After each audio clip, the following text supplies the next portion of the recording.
Welcome in. Mushi Mushi, my dreamers. Welcome to our Somnium reading hours. I am Mira Mushi, your Dream Siren, and so happy to be back with you today. Please let me know if there are any audio issues as normal, and I will fix them promptly.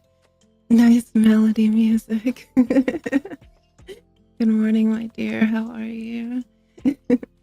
I hope that you got a little bit of a giggle out of the fun little short that I posted on our community tab yesterday. That little jingle has just stayed in my head. It's so cute though. I actually really like it a lot. I woke up this morning and there was a slower melody. I love creating songs just off the top from funny things. And so the melody was a little bit slower, but it still started with this 7-Eleven 222 song. It was 7-Eleven 222. My heart wants to sing for you. And my voice is not warmed up yet today because I literally just got up 30 minutes ago. But it was really nice. I like random songs from things, but yeah. Everything is okay for now. I can hear your sweet voice clearly. Wonderful, yay. By the way, you're late today. Teacher is late. I know, I am late. My internet is still being really weird. I don't know. When I started up my computer, everything was very laggy, and I was like, okay, well, let's restart again and see if that fixes it. Because usually a nice reboot, even after my PC's been shut down, will get everything into gear. So that still didn't make it happy. So we rebooted twice this morning, and tried playing to see if it was something with the VPN or something like that. But there's not too much load on my CPU, so it really just has to be a network issue. And we do actually have winter weather advisories again today, so I don't know. It might very well just be the weather, but that's okay. We're going to try to proceed and let the weather or the internet not disturb our lovely meeting here. So welcome into Somnium. Please check in. Our check-in messages are Mushi Mushi. So please feel free to enter that into the chat. And also, please don't be afraid to use our Oshi marks as well, because there should actually, my artist was asking if the animation that she created is working. So we're going to check it really quick. So our Oshi marks or fan marks are clouds. Oh, hers is not working yet. Okay. Well, I will have to go back and talk to her and try to fix it. But there's a different animation besides those that just came up, and I'm not sure why the coding is not working, but we're still trying to fix it. Another lovely treat for my dreamers, but for now, that's okay. You've done your homework. Praise me. Give me praise now. I'm very proud of you. I'm glad you got your work done, as you should be doing, because your dreams are so vital and so important. So I'm proud of you infinitely. Please keep doing that.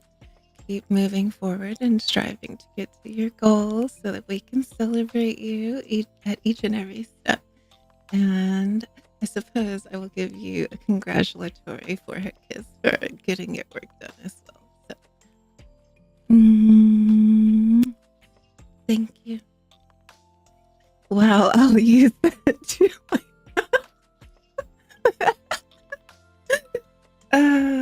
But yes, I am very proud of you. And always, no matter what your goals are, you should be working to achieve those for your success. Ultimately is the most important for yourself. You are your priority. You're your number one cheerleader. I am just here to hold your dreams safe and lift you up and to remind you when you forget sometimes that you're amazing and you can do anything and your dreams are absolutely possible and they're absolutely real. I don't want this praise. I want that. I want the forehead kiss. Well, you got both, so be happy. But welcome in, everyone, my sweet dreamers. We've got coffee this morning because we're still trying to wake a little bit. But we will be continuing our reading from Hans Andersen's excerpts. The story that we're going to tell today is called Mermaids. That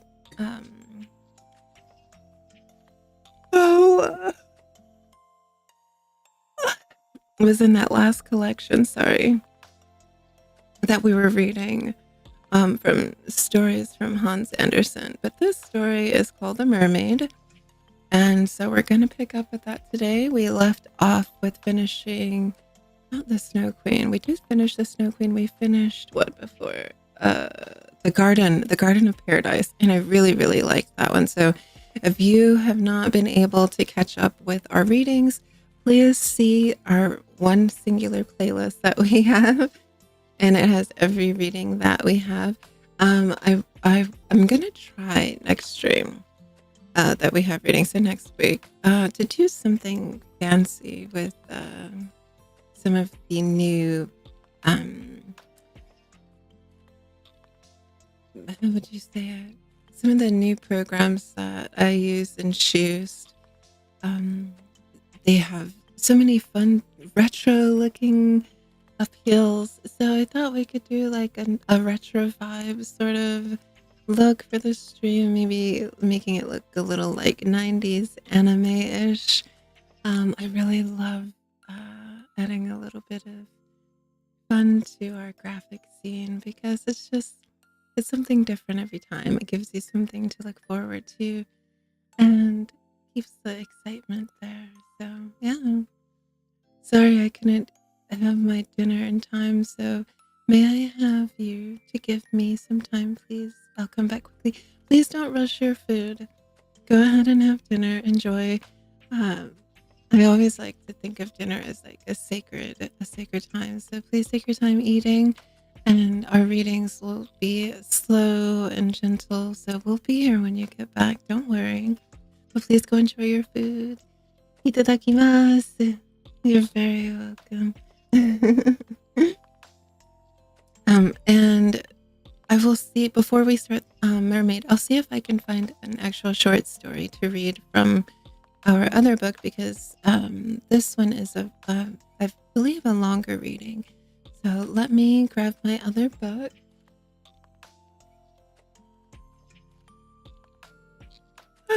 Sorry.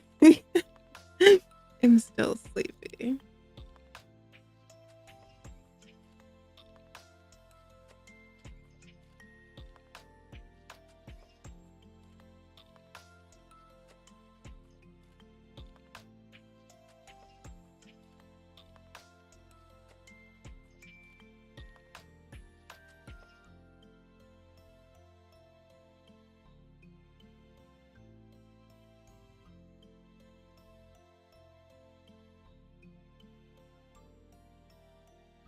All right. Let's see what short tale we can read before we get into our main reading for today.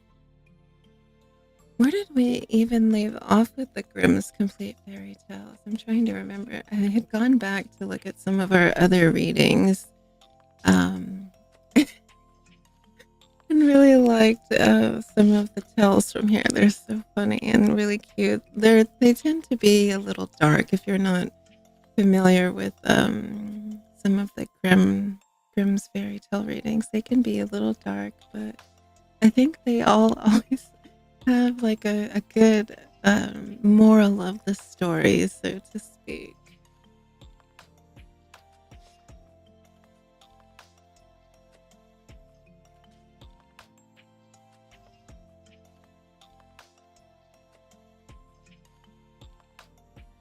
I think this one might be a little short, so let's start with this first.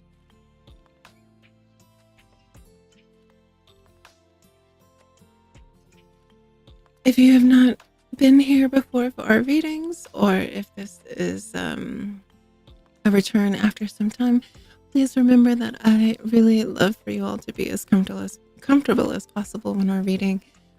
Please grab a warm beverage of your choice, a blanket, stuffed animals, your beloved, whatever way that you can make yourself as comfortable as possible. Dim the light on your phone screen if you are watching from mobile, or if you are home and watching on your PC or from your TV. Adjust the lighting in your room if you can, and just bring the lights down a little low so that you can allow yourself to be caught up in the world of reading.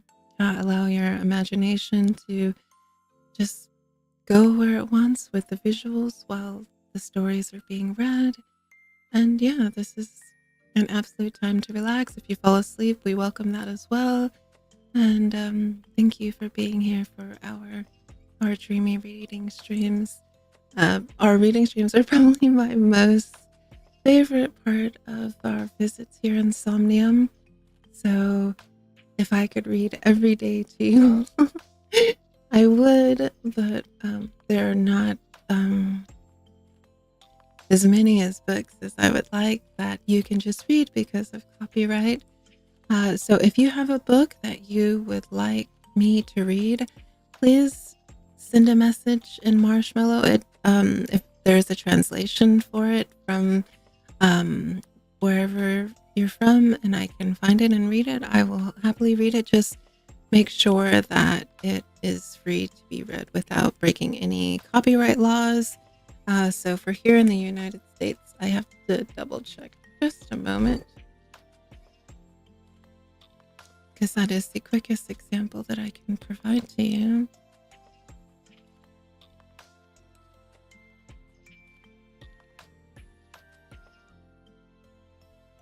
And we'll read the law of the land here.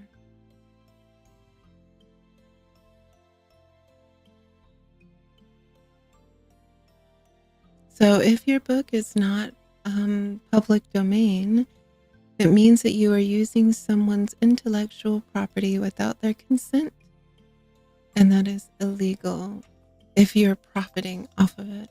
So I think that might, let's see. This is, even if you see people doing it, that doesn't mean it's acceptable. There's a difference what platforms you do it in. So if it is a book that isn't in public domain, you would need some form of license agreement with whomever holds the rights. So I'm not sure what are the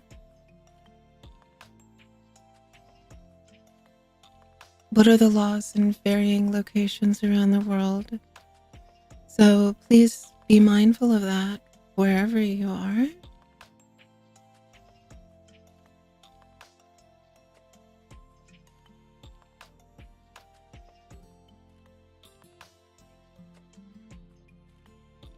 But I will continue to search for books that are free to use without harm to anyone.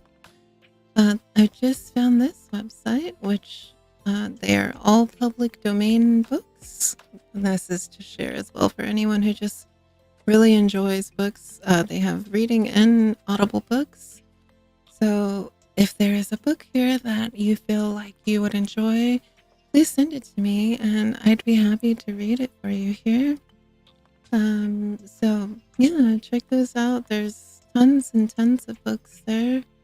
So I will also save that for our reading.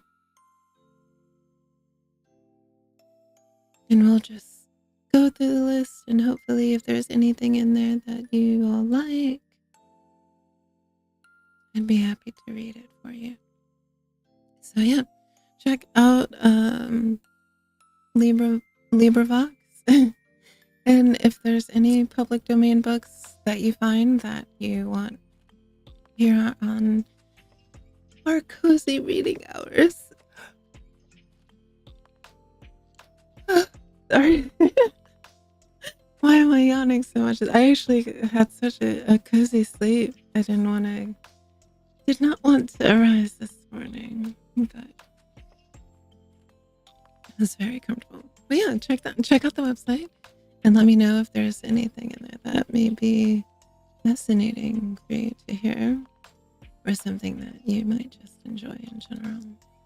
But let's read the little short story that I found from Grimm's Complete. Please let me know if the music is too loud or if it's doing all right with my voice, and we will adjust as needed.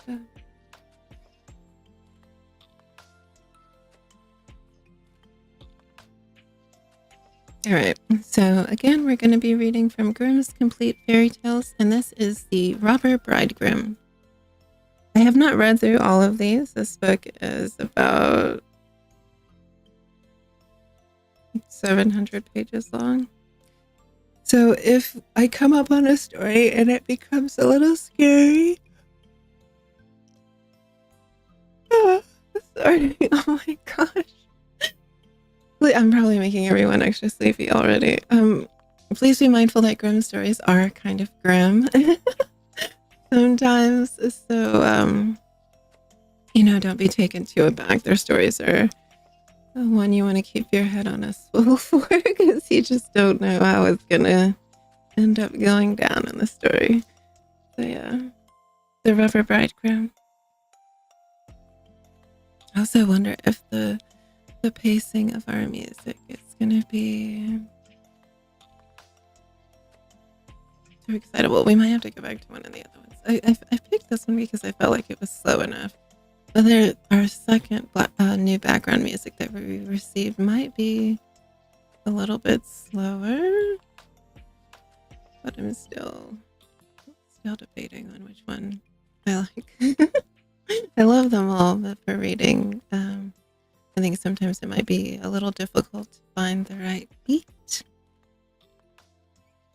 All right.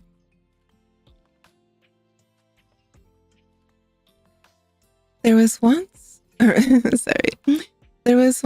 on a time a miller who had a beautiful daughter. And as she was grown up, he wished that she was provided for and well married.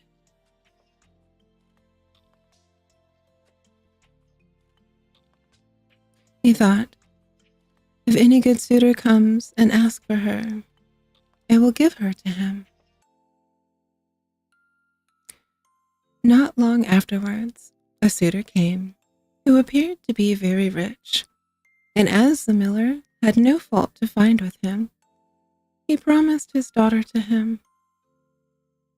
The maiden, however, did not like him quite so much, as a girl should like the man to whom she is engaged, and had no confidence in him.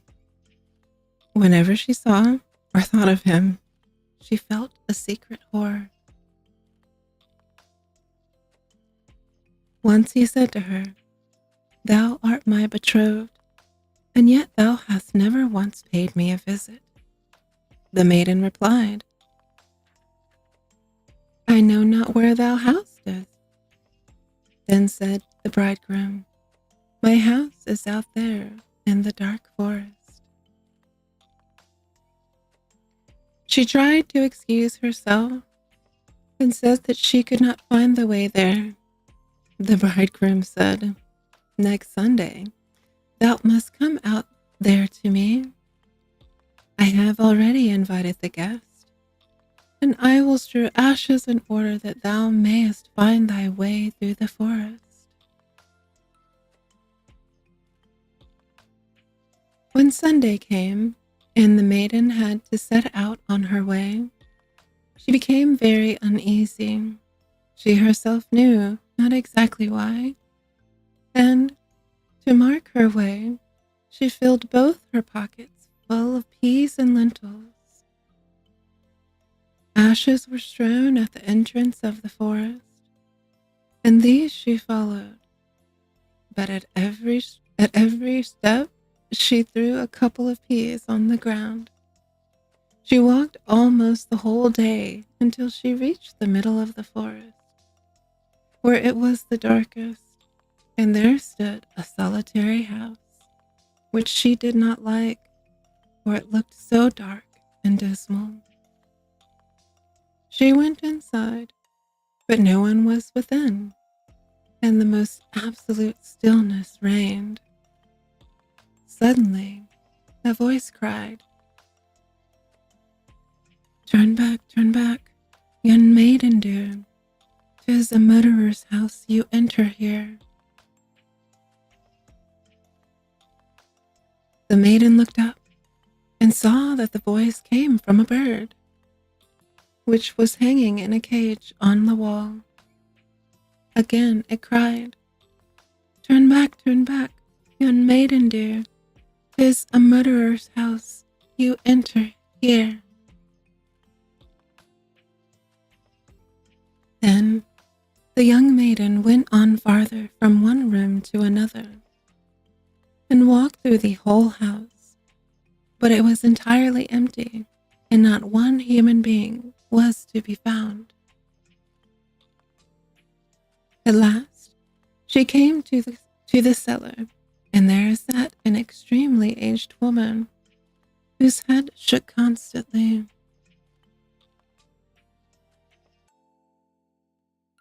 "Can you not tell me," said the maiden, "if my betrothed lives here?"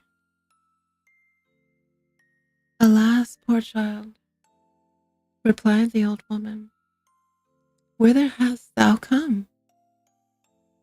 Thou art in a murderer's den.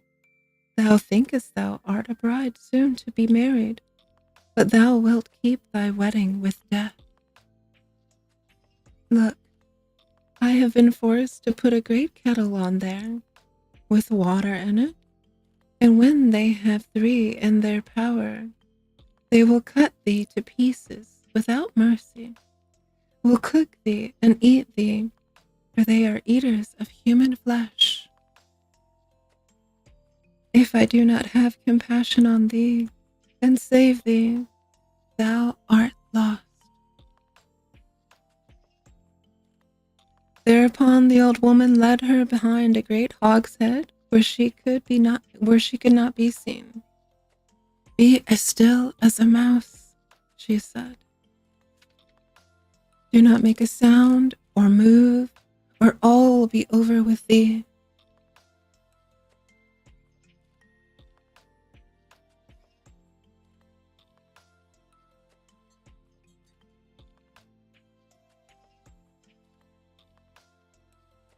At night, when the robbers are asleep, we will escape. I have long waited for an opportunity. Hardly was this done, then the godless crew came home. They dragged with them another young girl. They were drunk and paid no heed to her screams and lamentations. They gave her wine to drink, 3 glasses full, 1 glass of white wine, 1 glass of red, and a glass of yellow. And with this her heart burst into twine. Thereupon they tore off her delicate raiment, laid her on a table, cut her beautiful body in pieces, and strewed salt thereupon.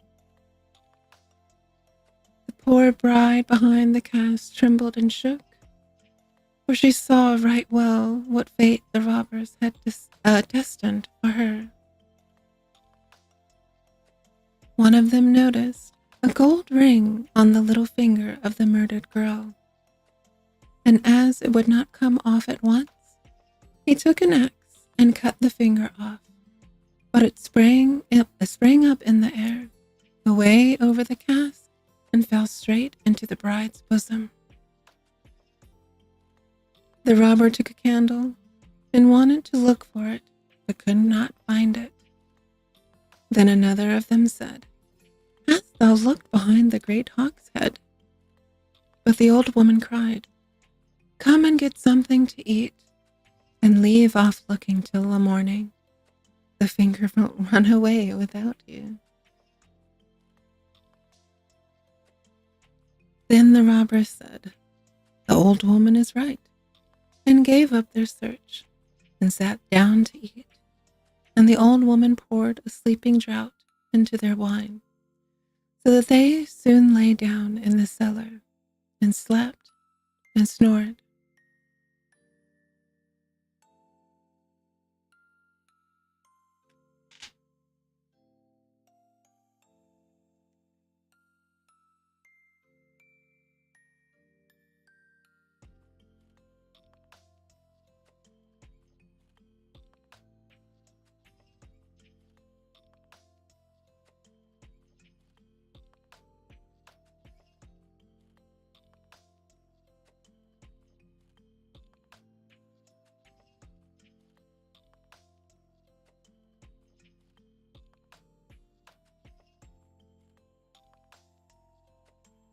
Just a moment, dears, and welcome back.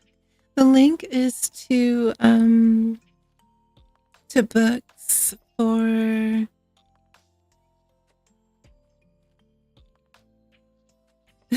sorry, something really important just came up. The link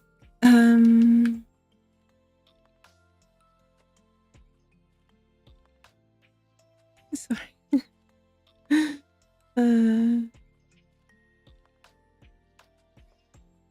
The link is to the books that I'm allowed to read on stream that will not break any sort of copyright laws.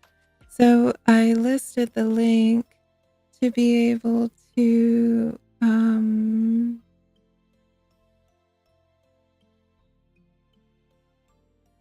sorry.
Oh.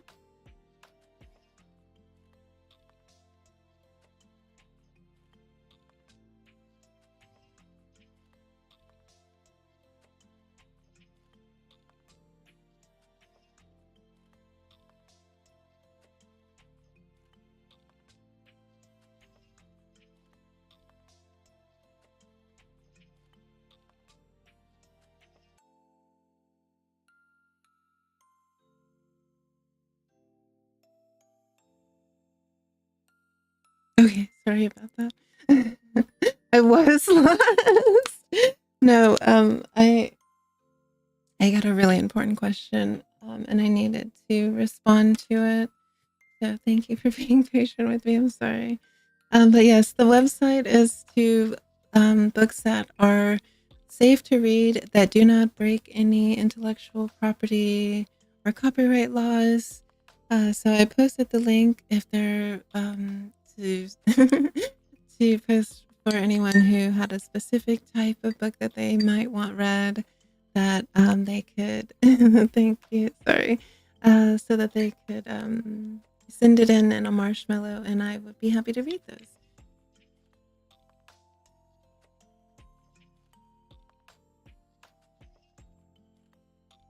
All right.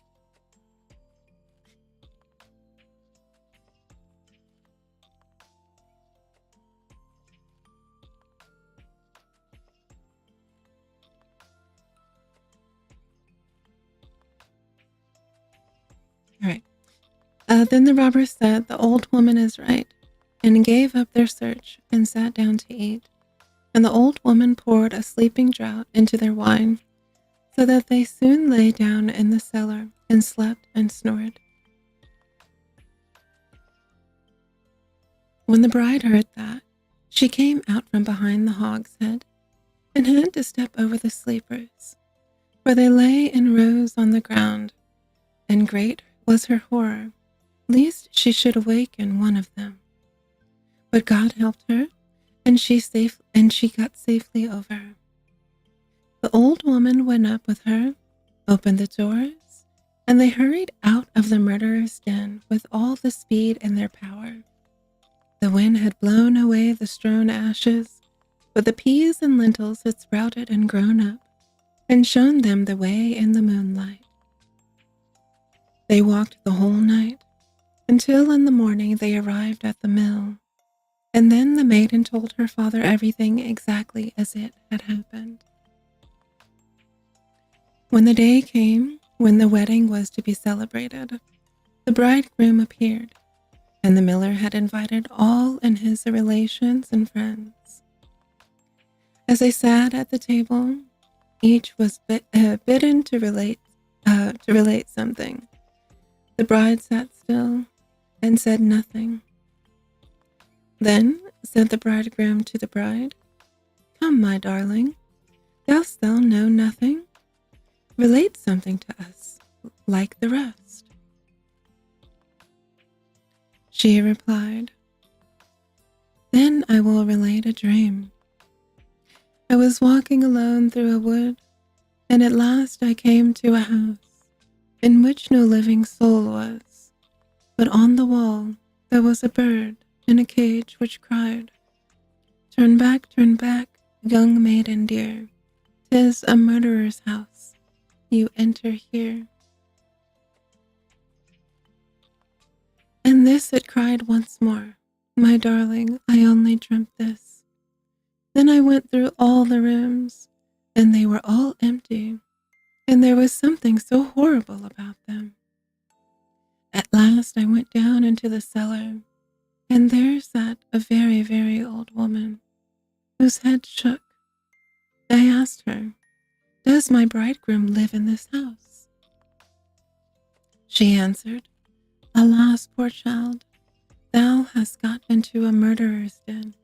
Thy bridegroom does live here, but he will hew thee into pieces and kill thee, and then he will cook thee and eat thee.' My darling, I only dreamt this, for the old woman hid me behind a great hogshead, and scarcely was I hidden when the robbers came home, dragging a maiden with them, to whom they gave three kinds of wine to drink, white, red, and yellow, with which her heart broke into twine. My darling, I only dreamt this. Thereupon they pulled her off her pretty clothes, and hewed her fair body into pieces on a table, and sprinkled them with salt. My darling, I only dreamt this. And and one of the robbers saw that there was still a ring on her little finger, and as it was hard to draw off, he took an axe and cut it off. But the finger sprang up in the air, and sprang behind the great hogshead, and fell into my bosom. And there is the finger with the ring."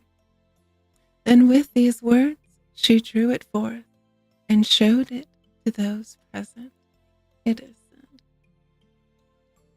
The robber who had during this story became as pale as ashes, leapt up and wanted to escape, but the guest held him fast and delivered him over to justice.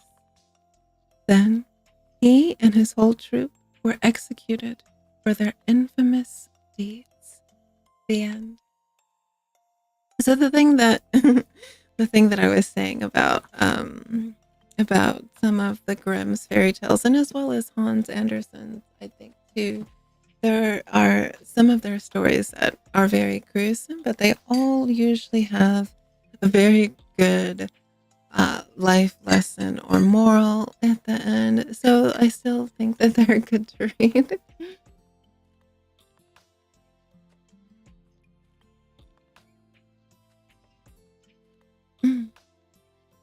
But now we're going to get to the stories that we were going to read today before you left for your food.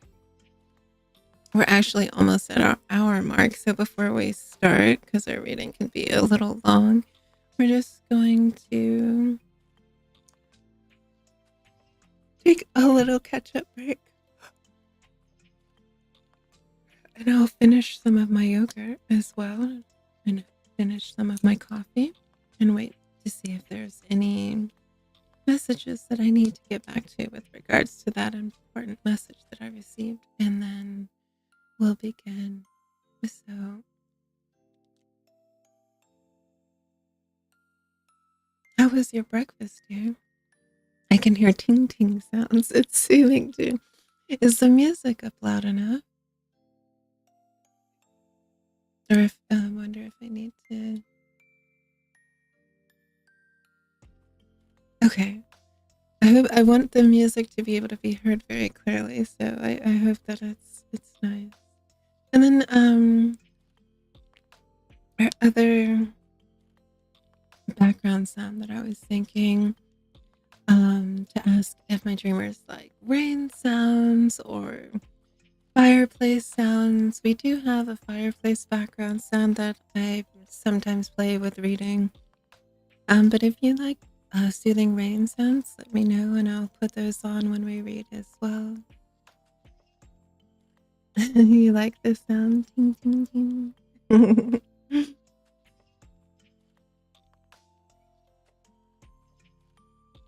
What did you have for yummies? I'm having this black cherry yogurt again with my coffee.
I need to add sugar, many, many sugar, because it is not sweet if you don't have sweet.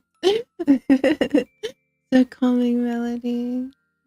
You have so many. Yes, I really like calming sounds. I always, even in my own time when whatever I'm doing, I always have some music playing. I don't think that, I do not think that there is not any time during my day that I don't either have like just some soothing, either like even like handpan, rain sounds, fireplace, Minecraft, relaxing music, even. There's so many different soothing sounds that you can use to just have in the background. And I really love music. If it's not that, then it's classical, of course. So yeah, Studio Ghibli background music to any of their movies, MVs. Music is everything. It really, really is. So, and I think my favorite music is music without words. So I love melodies, just the background music, more than anything else. You sound like a princess living in a castle. Playing with butterflies and you singing with them, so charming. It's so beautiful. Well, I guess as a dream siren, I could technically be considered a dream princess. But still here to fight to make sure that everyone's dreams come true and that they feel peaceful and loved inside. Music is everywhere. Even if you write something, your hand is flowing like music. Yes. What a beautiful way to look at that. Well done, dear.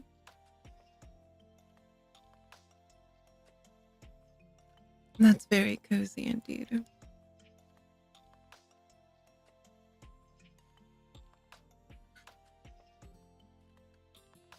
And need your sugar. Sugar, sugar, sugar. Then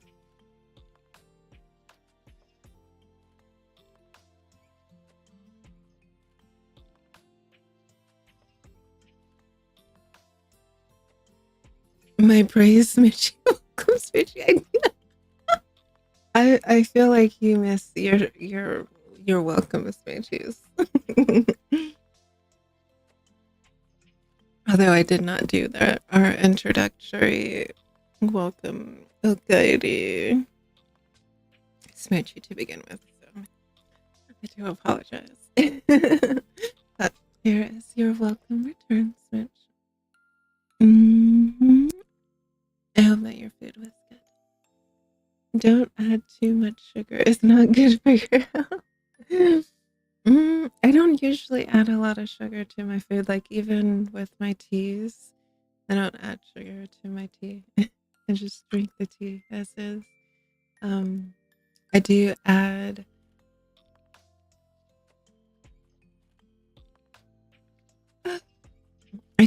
a creamer to my coffee unless it's a gourmet coffee. I don't usually drink it just black. Gourmet coffee on its own is good, but just regular like morning pour over coffee. I don't know. I need something, some milk or oh, fly, fly, fly. My love will take you high, high, high. Until you reach the sky, sky, sky. Yogurt and singing is not really a good combo because the milk definitely coats your throat. I wanna take your love high, high, high.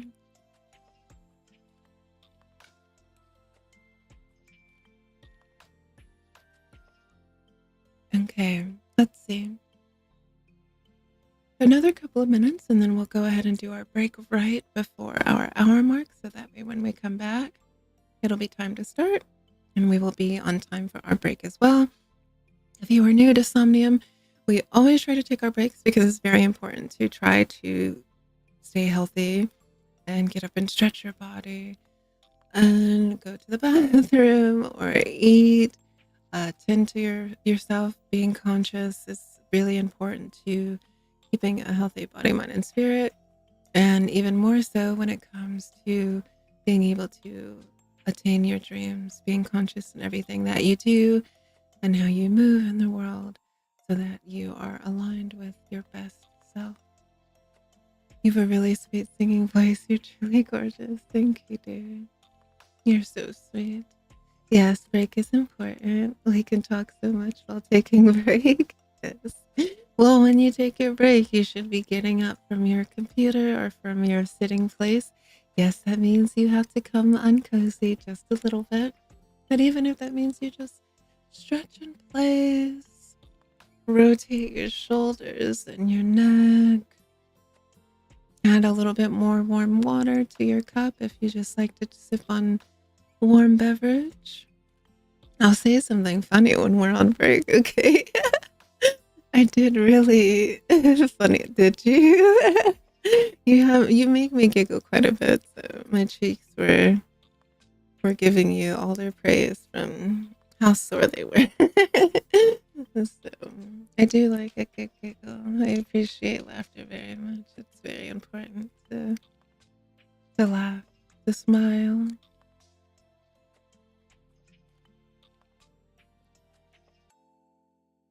Mm. And I'm so looking forward to Friday. I'm still debating what we're gonna play. I know we really need to we really need to get back to Minds Beneath Us. Um but I also wanted to share this a new game that I've been playing in my own time by Yostar, Heaven Burns Red.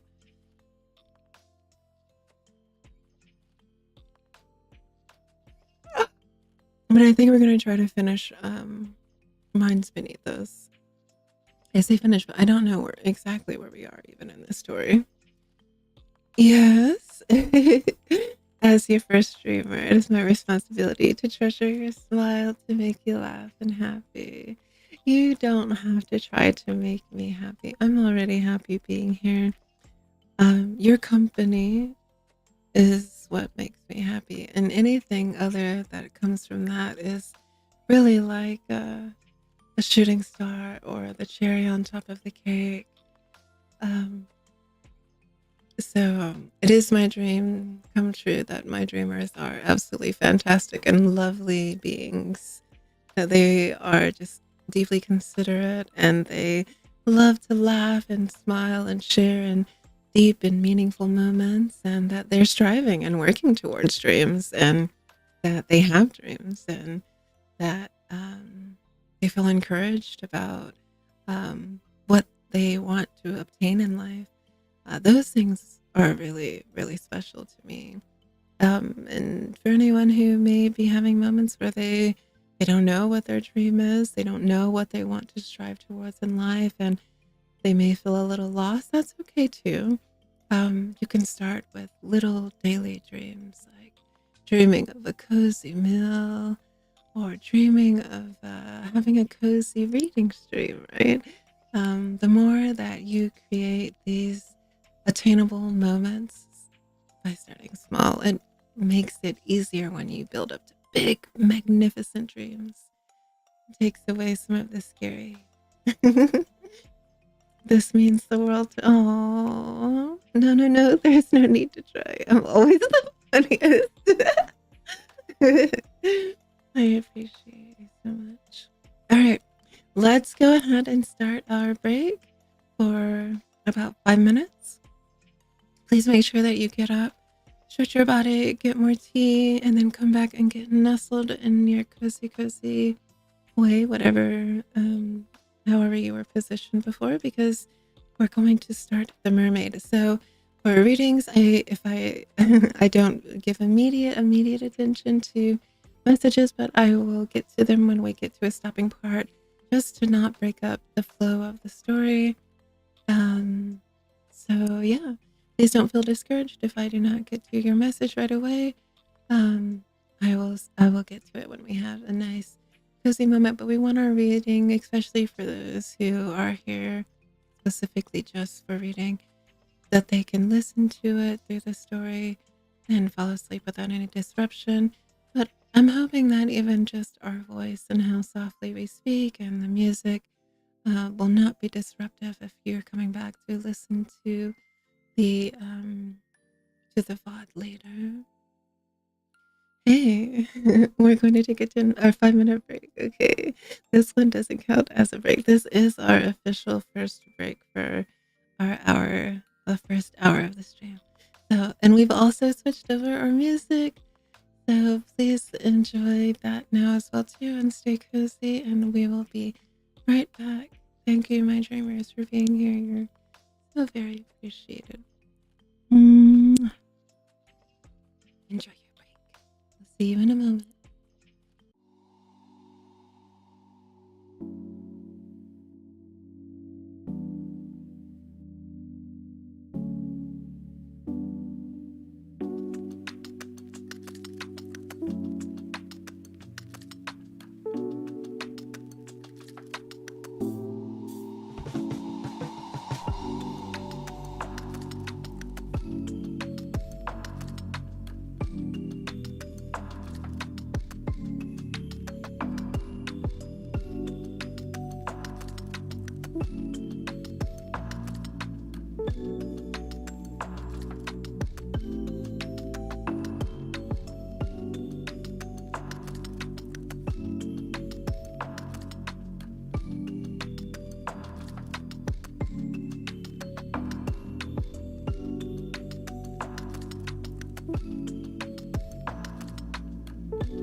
And we're back.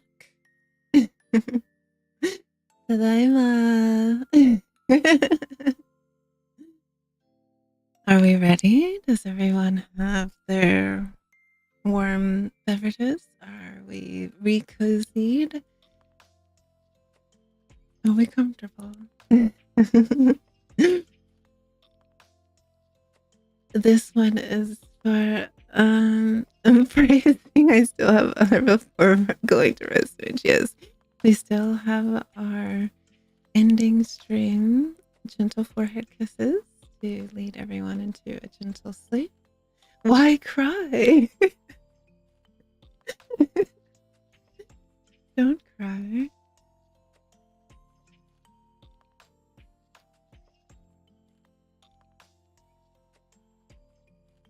No tears.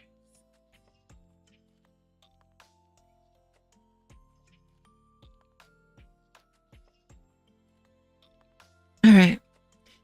So again, we're going to be reading The Mermaid now. This is our longer story. We're going to be reading The Mermaid from Hans Andersen. And again, don't forget to check out that link. There, I pinned it. If there are any tales in there that you would like, please send them to our marshmallow. Let me quickly put that in here as well.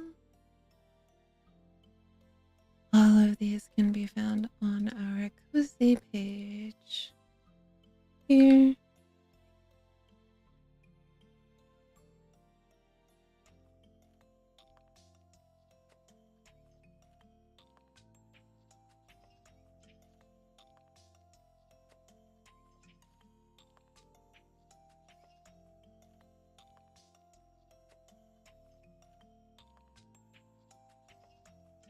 And this is the link for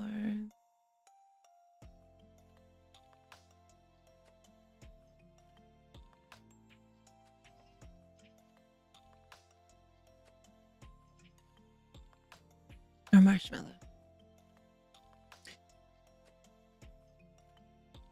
There we go. I couldn't become your reminder today. You're okay. May I ask a question? Of course, dear. What is your question?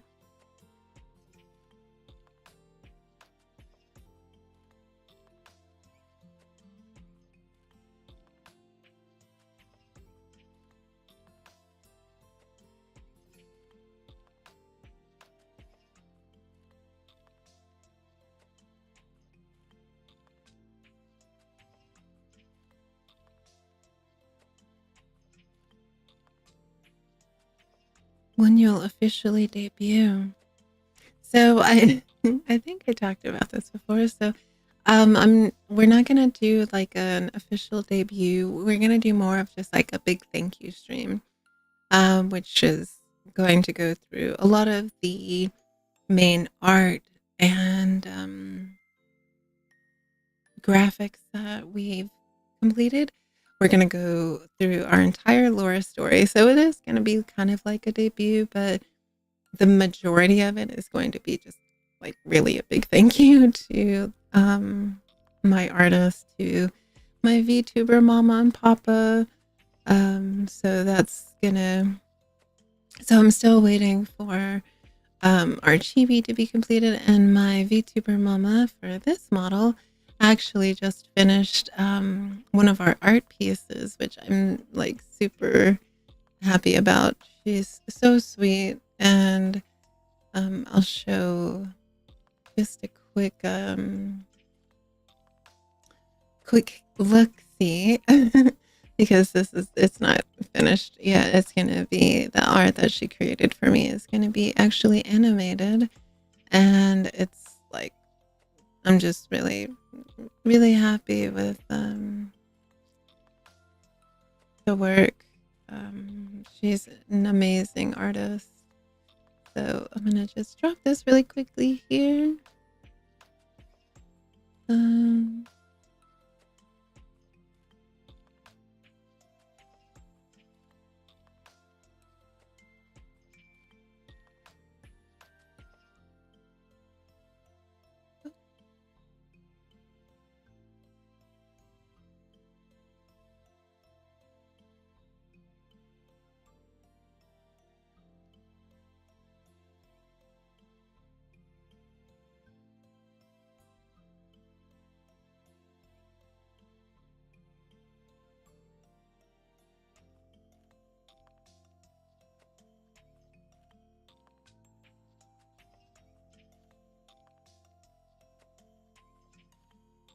oh.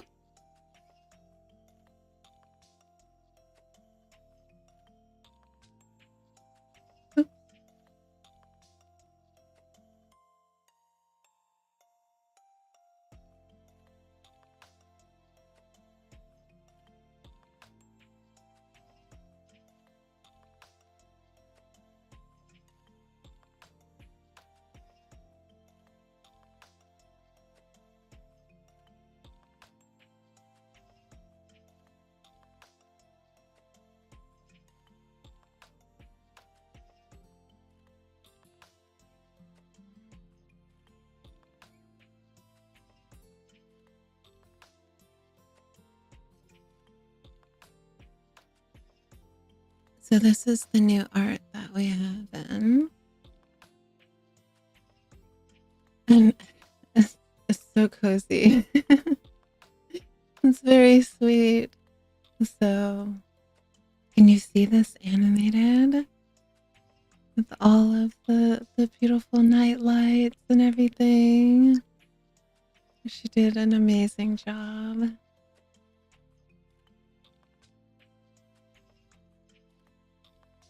I better enjoy now. Yes, yes, yes. I was waiting for you from the very beginning. I thought, oh, there are still 6 minutes and 33 seconds. I was waiting, and then I realized it's 633 days. I was like, where's my brain? Oh, are you talking about our waiting room? So the dreamy waiting room is more just a like a communal like waiting room area just for people to go and just bid each other good night more so than anything, so that that waiting room will always be there. It's not going to be for like the debut. That's just our community sleeping space to say good night. They are working hard for you. Yes, she's worked very, very hard for me. And you're doing so hard too. Thank you. I wish you grow big. You're 7-11. Blessings. Thank you, dear. Yes, it's very sweet. I'm very, very honored. So she's just like, everything looks amazing. Like, I couldn't be happier.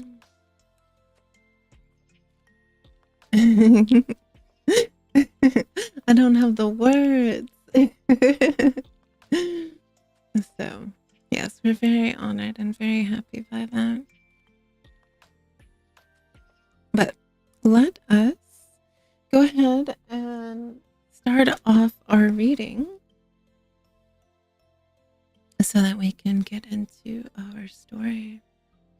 I've come back with some more tea since we finished our coffee. I've got a hibiscus honey tea, which is so yummy, but too hot to drink right now, but that's okay.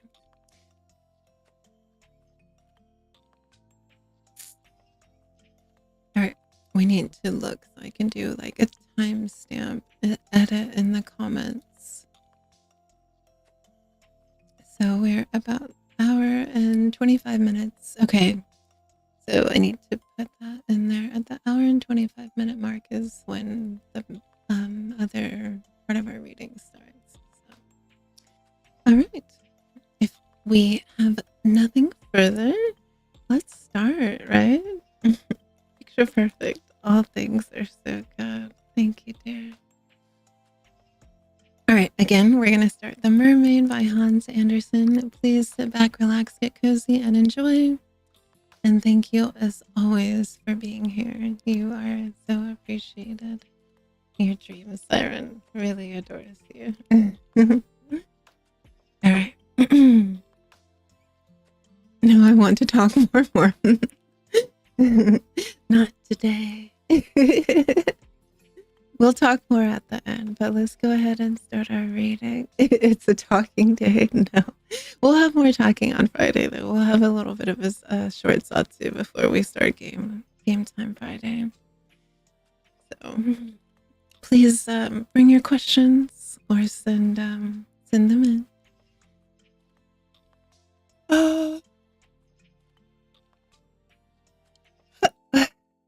How are we still yawning?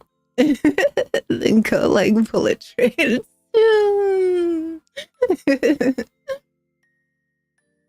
All right, my dears. The Mermaid. Far out at sea, the water is as blue as the bluest cornflower, and as clear as the clearest crystal. But it is very deep, too deep for any cable to fathom. And if many steeples were piled on top of one another, they would not reach from the bed of the sea to the surface of the water. It is down there that the merman lived. Now, don't imagine that there are only bare white sands at the bottom. Oh no. The most wonderful trees and plants grow there, with such flexible stalks and leaves that the slightest motion of water, they move just as if they were alive. All the fish, big and little, glide among the branches just as, up there, birds glide through the air. The palace of the Merman King lies in the very deepest part. Its walls are of coral, and the long pointed windows of the clearest amber, but the roof is made of mussel shells which open and shut with the lapping of the water. This has a lovely effect, for there are gleaming pearls in every shell, any one of which would be the pride of a queen's crown. The Merman King had been for many years a widower, but his old mother kept house for him. She was a clever woman, but so proud of her noble birth that she wore 12 oysters on her tail, while the other grandees were only allowed 6. Otherwise, she was worthy of all praise, especially because she was so fond of the little mermaid princesses, her grandchildren. They were 6 beautiful children, but the youngest was the prettiest of all. Her skin was as soft and delicate as a rose leaf, her eyes as blue as the deepest sea. But like all the others, she had no feet, and instead legs. She had a fishtail. And instead of legs, she had a fishtail. All the livelong day, they used to play in the palace in the great halls, where living flowers grew out of the walls. When the great amber windows were thrown open, the fish swam in, just as the swallows fly into open rooms when we open the windows.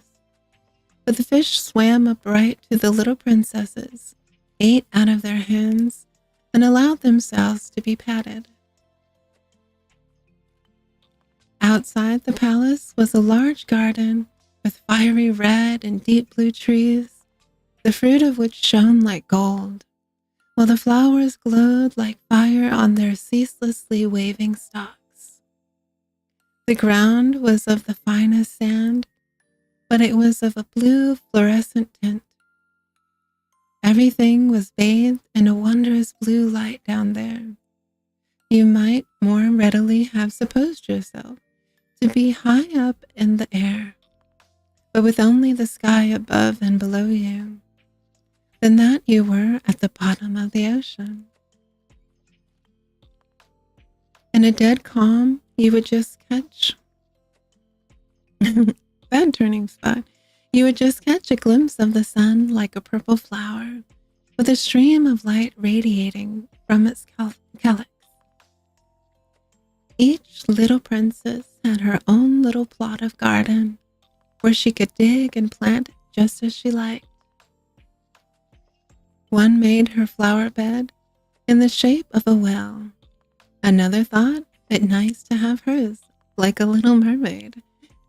But the youngest made hers quite round like the sun, and she would only have flowers of a rosy hue like its beams.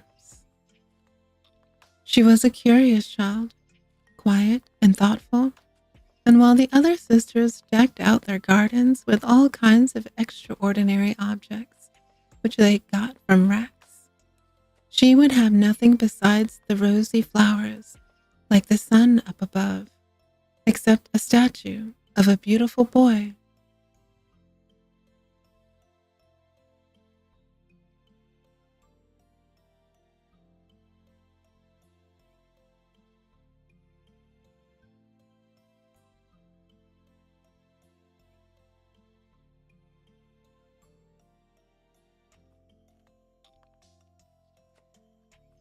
It was hewn out of the purest white marble and had gone to the bottom from some wreck.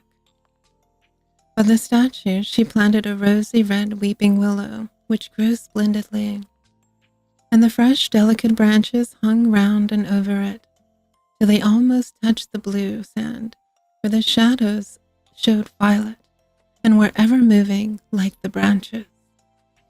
It looked as if the leaves and the roots were playfully interchanging kisses. Nothing gave her greater pleasure than to hear about the world of humans being up above. She made her old grandmother tell her all that she knew about ships and towns, people and animals. But above all, it seemed strangely beautiful to her that up on the earth the flowers were scented, for they were not so at the bottom of the sea. Also, that the woods were green, and that the fish which were to be seen among the branches, could sing so loudly and sweetly. It was a delight to listen to them. You see, the grandmother called the little birdfish, or the mermaids would not have understood her, as they had never seen a bird.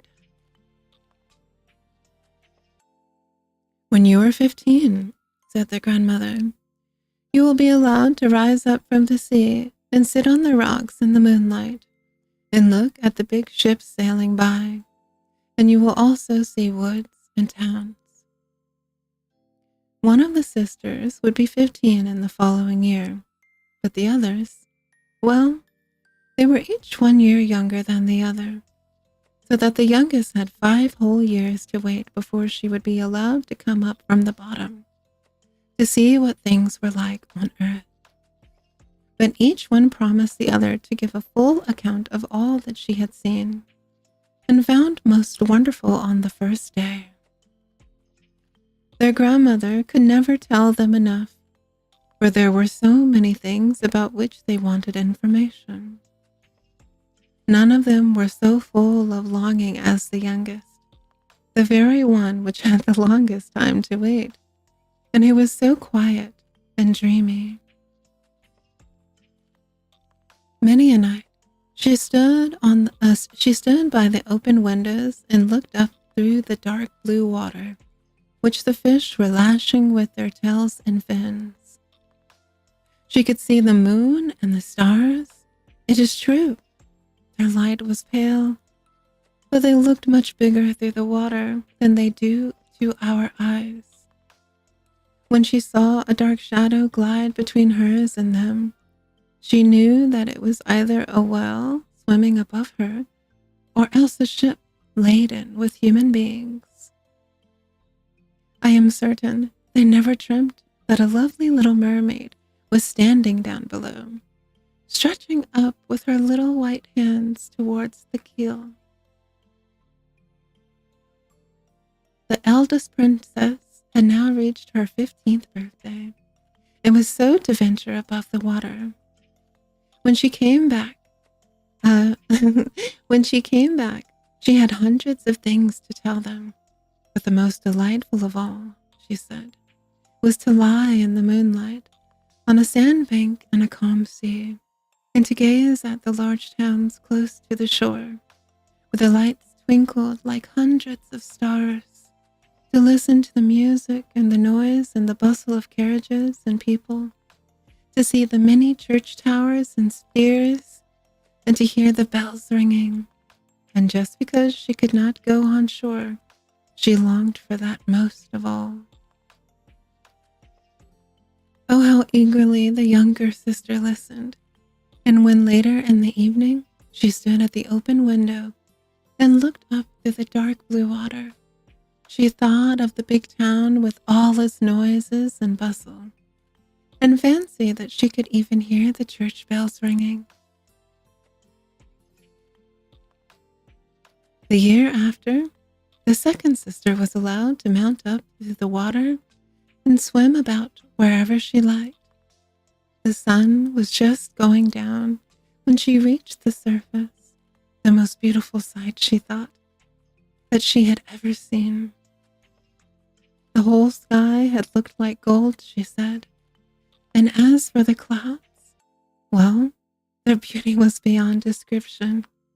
They floated in red and velvet splendor over her head, and far faster than they went, a flock of wild swans flew like a long white veil over the water towards the setting sun. She swam towards it, but it sank, and all the rosy light on clouds and water faded away. The year after, that third sister went up, and being much the most venturesome of all them, she swam up a broad river which ran into the sea. She saw beautiful green, vine-clad hills, palaces, and country seats peeping through splendid woods. She heard the birds singing, and the sun was so hot that she had often obliged to dive to cool her burning face. In a tiny bay, she found a troop of little children running about naked and paddling in the water. She wanted to play with them, but they were frightened and ran away. Then a little black animal came up. It was a dog, but she had never seen one before. It barked so ferociously at her that she was frightened and made for the open sea. She could never forget the beautiful woods, the green hills, and the lovely children who could swim in the water, although they had no fishtails. The fourth sister was not so brave. She stayed in the remotest part of the ocean, and according to her account, that was the most beautiful spot. You could see for miles and miles around you, and the sky above was like a great glass dome. She had seen ships, but only far away, so that they looked like seagulls. There were grotesque dolphins turning somersaults and gigantic whales squirting water through their nostrils, like hundreds of fountains on every side. Now, the fifth sister's turn came. Her birthday fell in the winter, so that she saw sights that the others had not seen on their first trips. The sea looked quite green, and large icebergs were floating about, each one of which looked like a pearl, she said, but was much bigger than the church towers built by men. They took the most wonderful shapes and sparkled like diamonds. She had seated herself on one of the largest, and all the passing ships sheered off in alarm when they saw her sitting there with her long hair streaming loose in the wind.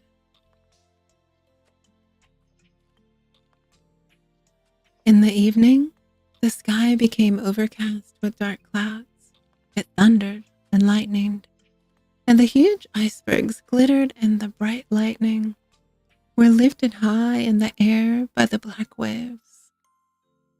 All the ships shortened sail, and there was fear and trembling on every side, but she sat quietly on her floating iceberg, watching the blue lightning flash and zigzags down on the shining sea. The first time any of the sisters rose above the water, she was delighted by the novelties and beauties she saw. But once grown up and at liberty to go where she liked, she became indifferent and longed for her home. In the course of a month or so, they all said that after all, their own home in the deep sea was best. It was so cozy there. Many an evening, the five sisters, interlacing their arms, would rise above the water together. They had lovely voices, much clearer than any mortal, and when a storm was rising, and they expected ships to be wrecked, they would sing in the most seductive strains of the wonders of the deep, bidding the seafarers have no fear of them.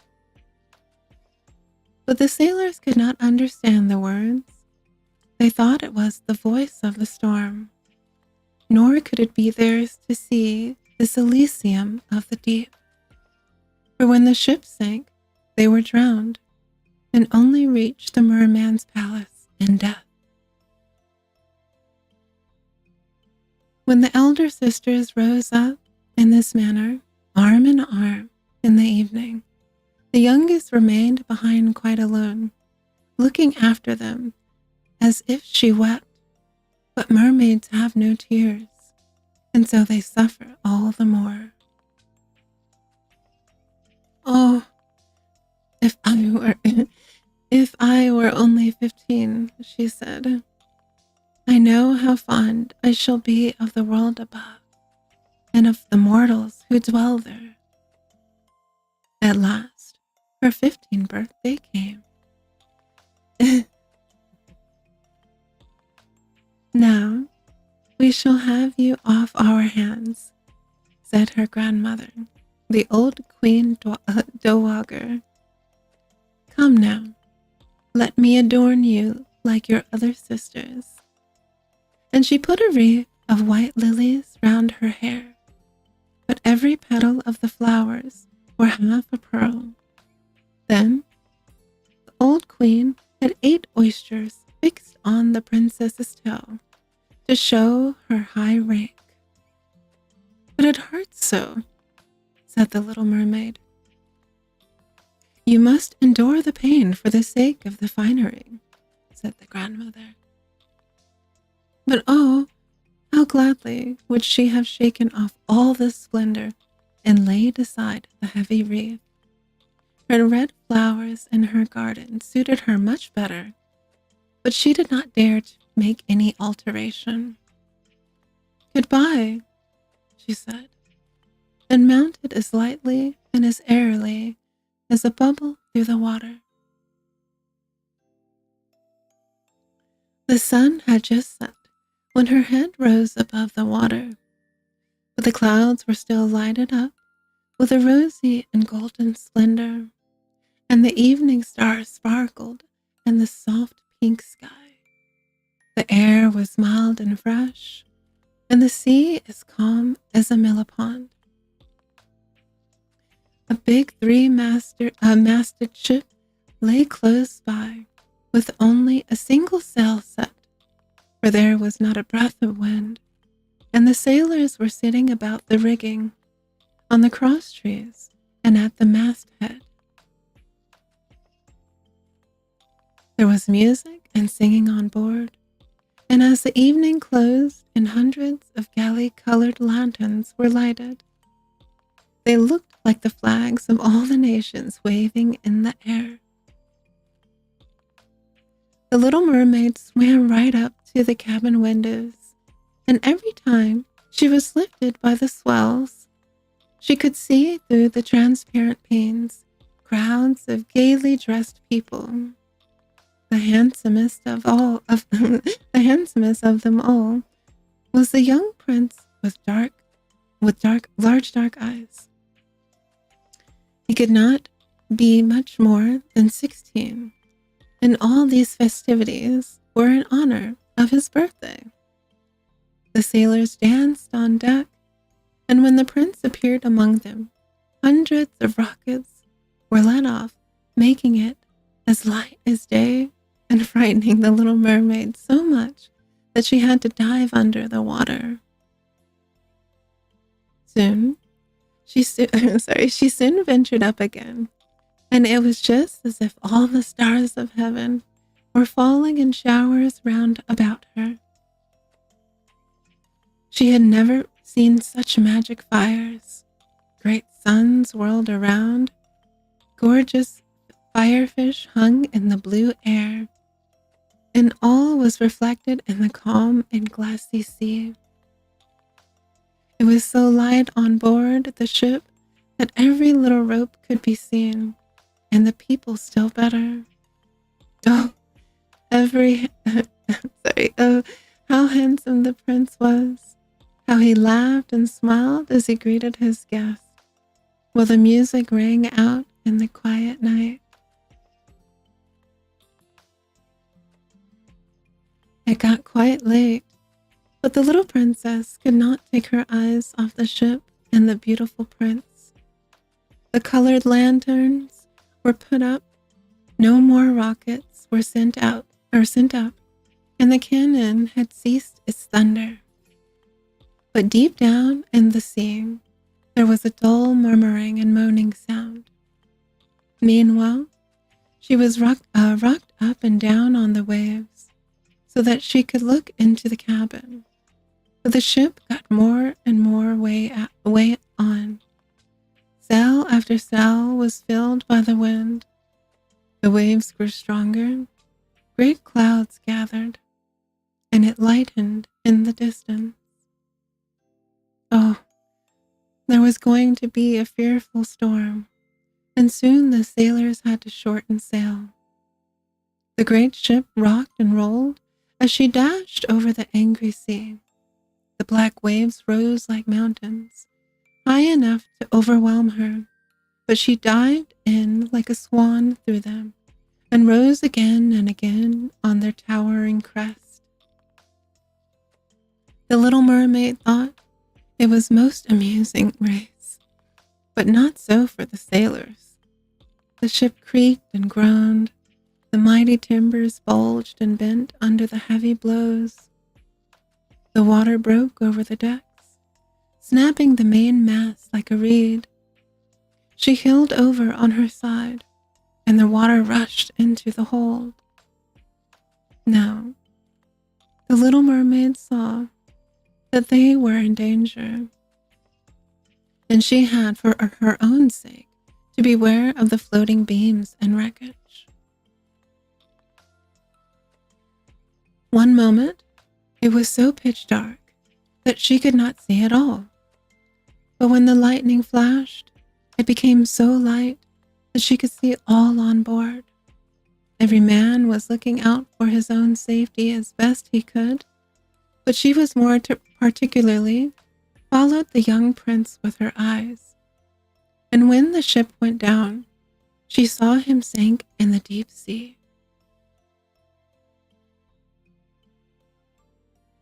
At first, she was quite delighted, for now he was coming to be with her. But then she remembered that human beings could not live underwater, and that only if he was dead could he go to her father's palace. No, he must not die. So she swam towards him, all along the drifting beams and planks, quite forgetting that they might crush her. She dived deep down under the water and came up again through the waves, and at last reached the young prince just as he was becoming unable to swim any further in the stormy sea. His limbs were numbed, his beautiful eyes were closing, and he must have died if the little mermaid had not come to his rescue. She held his head above the water and let the waves drive them whithersoever they would.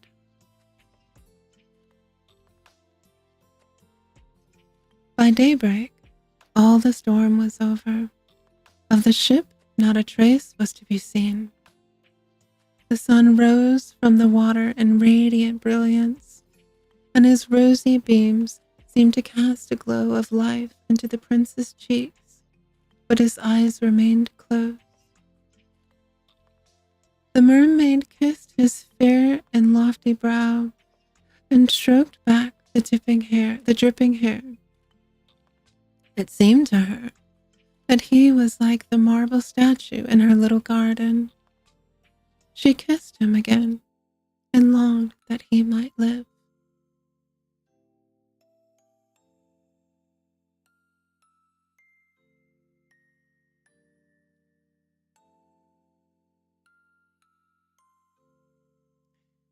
At last she saw dry land before her. High blue mountains on whose summits the white snow glistened, as if a flock of swans had settled there. Down by the shore were beautiful green woods, and in the foreground a church or temple. She did not quite know which, but it was a building of some sort. Lemon and orange trees grew in the garden, and lofty palms stood by the gate. At this point, the sea formed a little bay where the water was quite calm, but very deep, right up to the cliffs.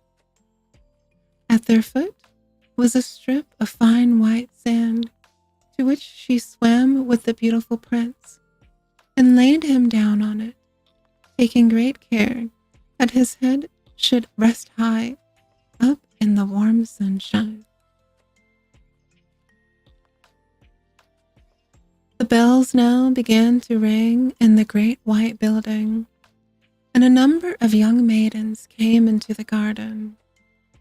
Then the little mermaid swam further off behind some high rocks and covered her hair and breast with foam so that no one could see her little face. And then she watched to see who would discover the poor prince. It was not long before one of the maidens came up to him.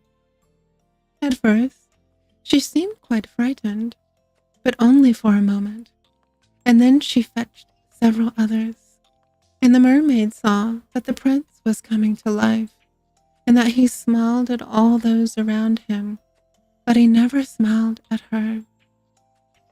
You see, he did not know that that she had saved him.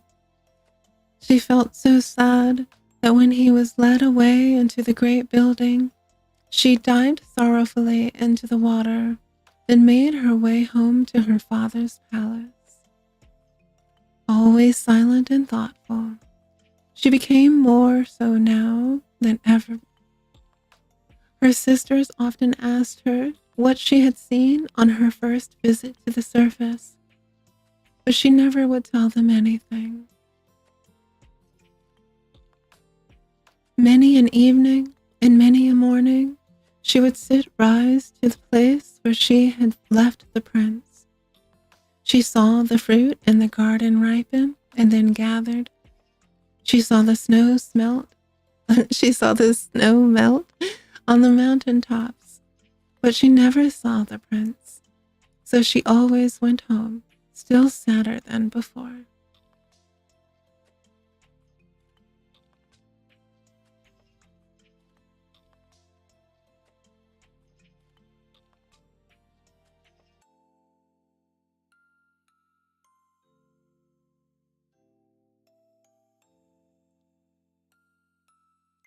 At home, her only consolation was to sit in her little garden with her arms twined around the handsome marble statue, which reminded her of the prince.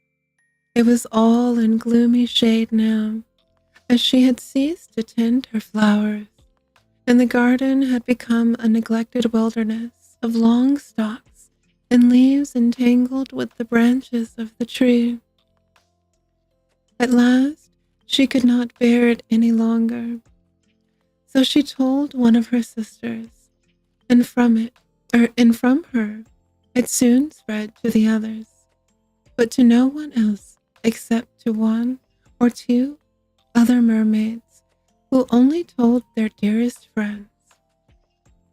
One of these knew all about the prince. She had also seen the festivities on the ship. She knew where he came from and where his kingdom was situated. "Come, little sister," said the other princesses, and throwing their arms round each other's shoulders, they rose from the water in a long line just in front of the prince's palace.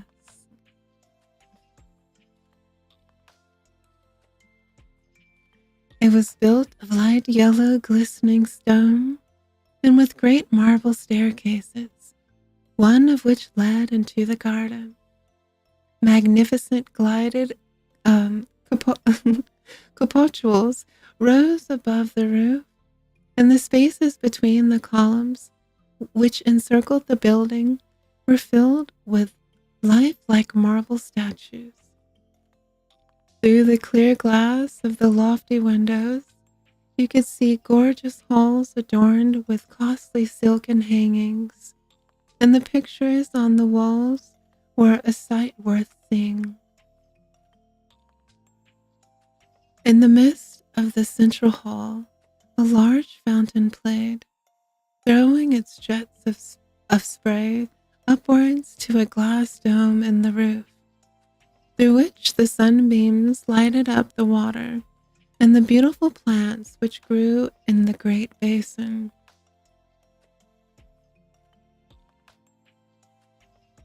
She knew now where he lived, and often used to go there in the evenings and by night over the water. She swam much nearer the land than any of the others dared, She even ventured right up to the narrow channel under the splendid marble terrace, which threw a long shadow over the water. She used to sit here looking at the young prince, who thought he was quite alone in the clear moonlight.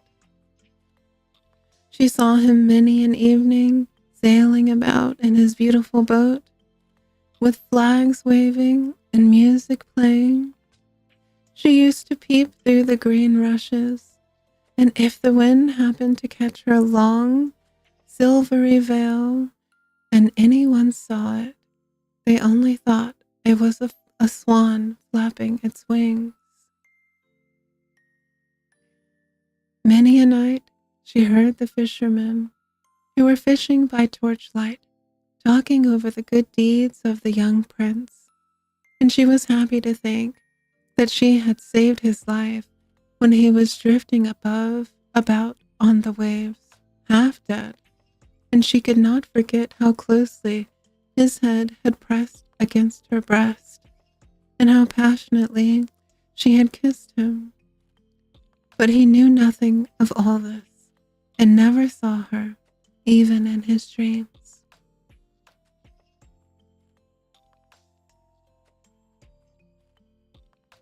She became fonder and fonder of mankind, and longed more and more to be able to live among them.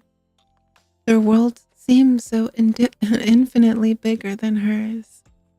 With their ships, they could scour the ocean. They could ascend the mountains high above the clouds, and their wooded, glass-grown lands extended further than her eye could reach. There was so much that she wanted to know, but her sisters could not give an answer to all her questions, so she asked her old grandmother, who knew the upper world well, and rightly called it the country above the sea.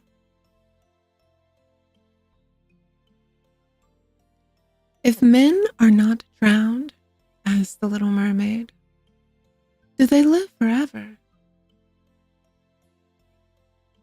Do they not die as we down here in the sea? Yes, said the old lady. They have to die too, and their lifetime is even shorter than ours.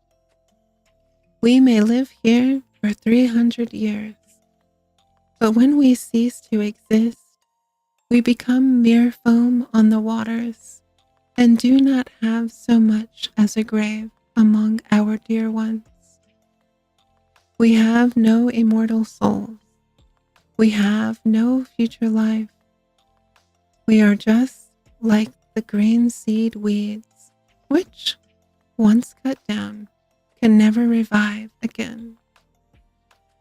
Men, on the other hand, have a soul which lives forever, lives after the body has become dust. It rises through the clear air up to the shining stars, just as we rise from the sea or from the water to see the land of mortals. So they rise up to unknown beautiful regions, which we see or which we shall never see.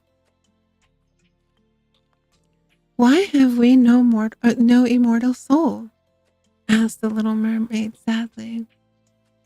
I would give all my 300 years to be a human being for one day, and afterwards to have a share in the heavenly kingdom.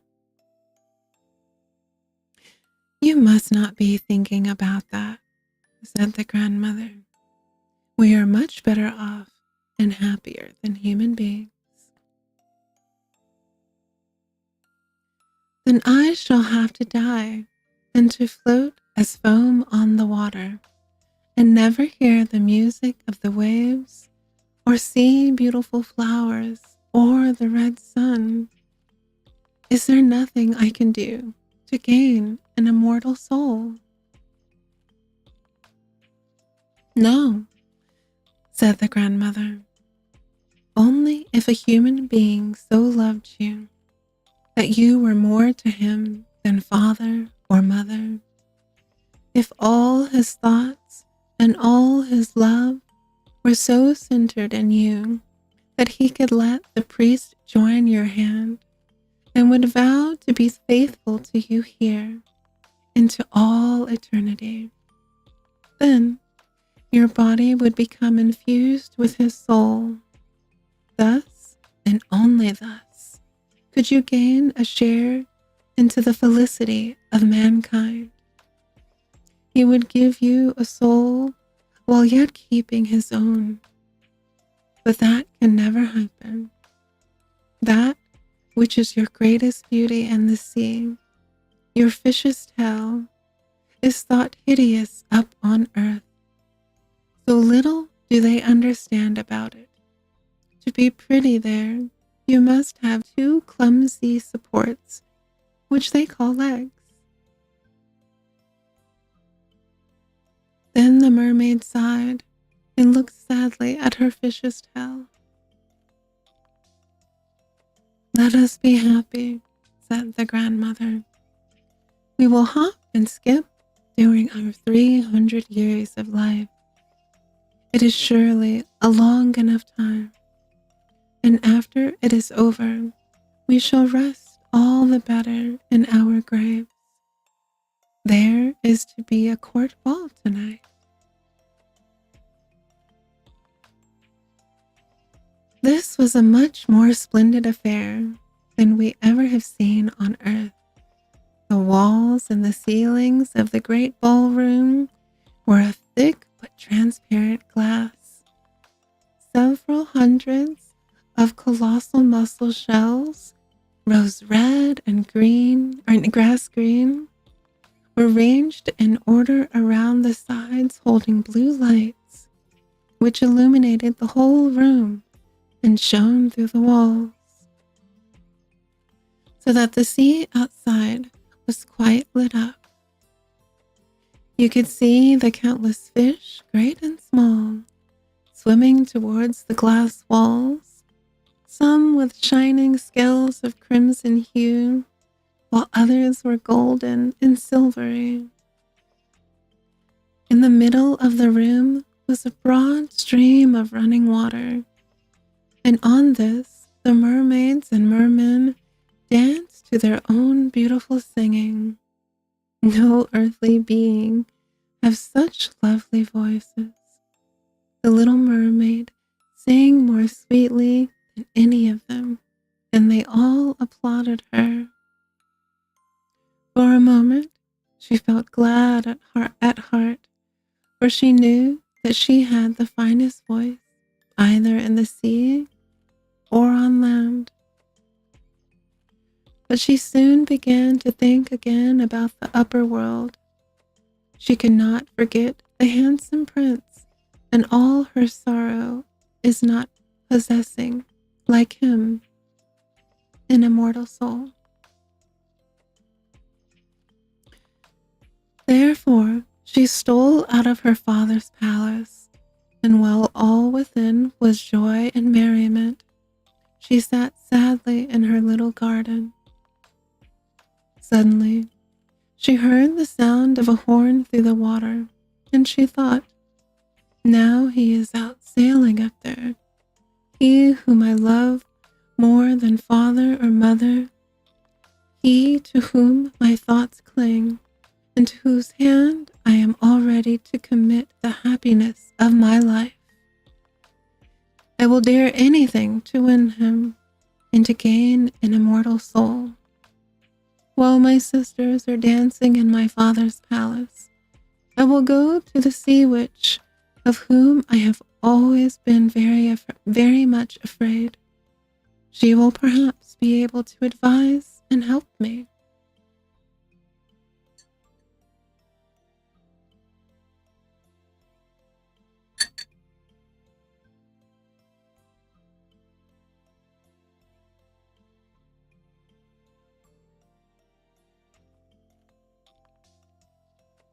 Thereupon, the little mermaid left the garden and went towards the roaring whirlpools at the back of which the witch lived. She had never been that way before.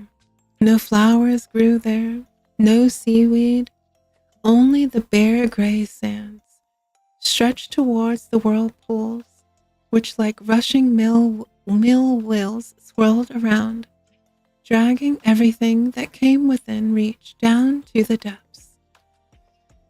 She had to pass between these boiling eddies to reach the witch's domain, and for a long way the only path led over the warm bubbling mud, which the witch called her peat bog. Her house stood behind this in the midst of a weird forest. All the trees and bushes were polyps, half animal and half plant. They looked like 100-headed snakes growing out of the sand, and the branches were long slimy arms with tentacles like wriggling worms, every joint of which, from the root to the outermost tip, was in constant motion. They wound themselves tightly around whatever they could lay hold of and never let it escape. The little mermaid standing outside was quite frightened. Her heart beat fast with terror and nearly turned back. But then she remembered the prince and the immortal soul of mankind and took courage. She bound her long flowing hair tightly round her head so that the polyps should not seize her by it, folded her hands over her breast, and darted like a fish through the water, in between the hideous polyps which stretched out their sensitive arms and tentacles towards her. She could see that every one of them had something or other which they had grasped with their 100 arms, and which they held if in iron band. The bleached bones of men who had perished at sea and sunken below peeped forth from the arms of some, while others clutched rudders and sea chests or the skeleton of some land animal. And most horrible of all, the little mermaid whom they had caught and suffocated. Then she came to a large opening in the wood, where the ground was all slimy, and where some huge fat water snakes were gamboling about. In the middle of this opening was a house built on the bones of the wreck. There sat the witch, letting a toad eat out of her mouth, just as mortals let a little canary eat sugar. She called the hideous water snakes her little chickens, and allowed them to crawl about on her unsightly bosom.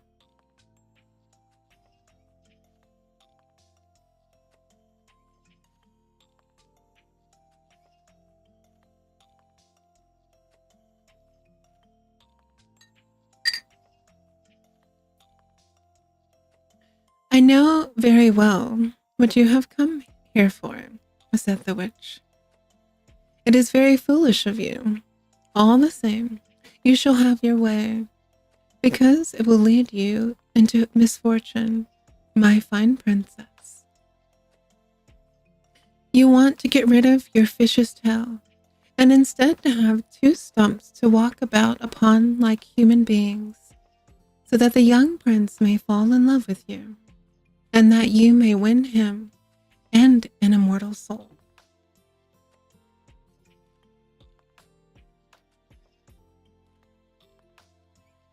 Saying this, she gave such a loud, hideous laugh that the toad and the snakes fell onto the ground and wriggled about there. You are just in the nick of time, said the witch. After sunrise tomorrow, I should not be able to help you until another year had run its course. I will make you a potion, and before sunrise, You must swim ashore with it. Set yourself on the beach and drink it, and then your tail will divide and shrivel up to what men call beautiful legs. But it hurts. It is as sharp as a sword running through you.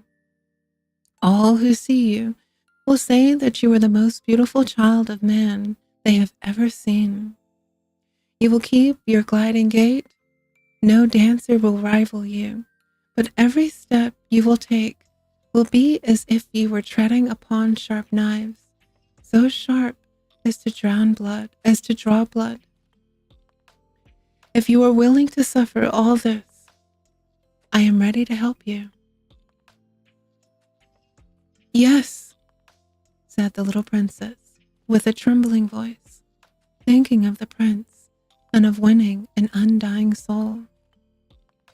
But remember, said the witch, when once you have received a human form, you can never be a mermaid again. You will never again be able to dive down through the water to your sisters and your father's palace. And if you do not succeed in winning the prince's love, so that for your sake he will forget father and mother, cleave to you with his whole heart, let the priest join your hand and make you man and wife. You will gain no mortal soul. The first morning after his marriage with another, your heart will break and you will turn into foam of the sea.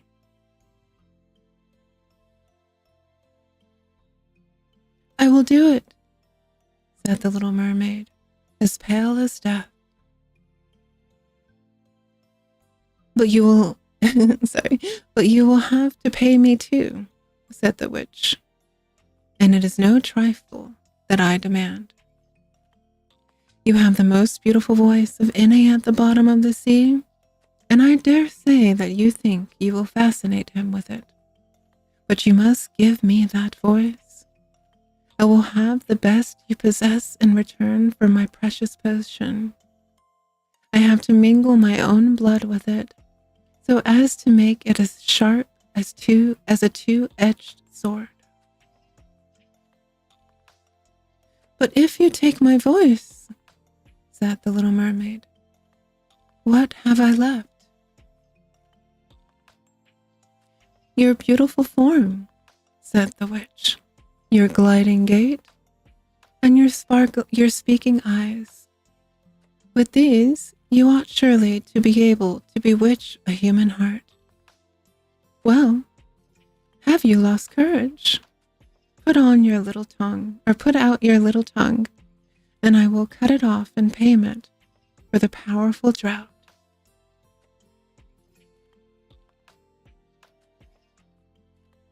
Let it be done, said the little princess, and the witch put on her cauldron to brew the magic potion. There is nothing like cleanliness, said she, as she scoured the pot with a bundle of snakes. Then she punctured her breast and let the black blood drop into the cauldron, and the steam took the most weird shapes, enough to frighten anyone. Every moment, the witch drew new ingredients into the pot, and when it boiled, the bubbling was like the sound of crocodiles weeping. At last, the potion was ready, and it looked like the clearest water. There it is, said the witch, and thereupon she cut off the tongue of the little mermaid, who was dumb now, and could neither sing nor speak. If the polyps should seize you when you go back through my woods, said the witch, just drop a single drop of this liquid onto them, and their arms and fingers will burst into 1,000 pieces. But the little mermaid had no need to do this, for at the mere sight of the bright liquid, which sparkled in her hand like a shining star, they drew back in terror. So She soon got past the wood and the bog and the eating in the whirlpools. She saw her father's palace. The lights were all out in the great ballroom, and no doubt all the household was asleep. But she did not dare to go in now that she was dumb and about to leave her home forever. She felt as if her heart would break with grief. She stole into the garden and plucked a flower from each of her sister's plots, wafted with her hand countless kisses towards the palace, and then rose up through the dark blue water.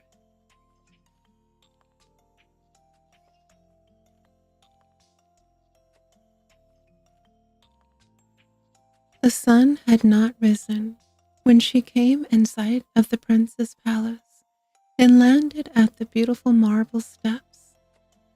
The moon was shining bright and clear. The little mermaid drank the burning, stinging draught, and it was like a sharp, two-edged sword running through her tender frame. She fainted away and lay as if she were dead. When the sun rose on the sea, she woke up and became conscious of a sharp pang. But just in front of her stood the handsome young prince, fixing his coal black eyes on her. She cast hers down and saw that her fishtail was gone, and that she had the prettiest little white legs any maiden could desire. But she was quite naked, so she wrapped her long, thick hair around her. The prince asked who she was and how she came here. She looked at him tenderly, and with a sad expression in her dark blue eyes, but could not speak. Then he took her by the hand and led her into the palace. Every step she took was, as the witch had warned her beforehand, as if she was treading on sharp knives and spikes, but she bore it gladly, led by the prince. She moved as lightly as a bubble, and he and everyone else marveled at her graceful gliding gait. Clothed in the closiest silks and muslins, she was the greatest beauty in the palace, but she was dumb and could neither sing nor speak. Beautiful slave clads in silks and gold came forward and sang to the prince and his royal parents. One of them sang better than all of the others, and the prince clapped his hands and smiled at her. That made the little mermaid very sad, for she knew that she used to sing far better than her. She thought, oh, if he only knew that for the sake of being with him, I had given up my voice forever.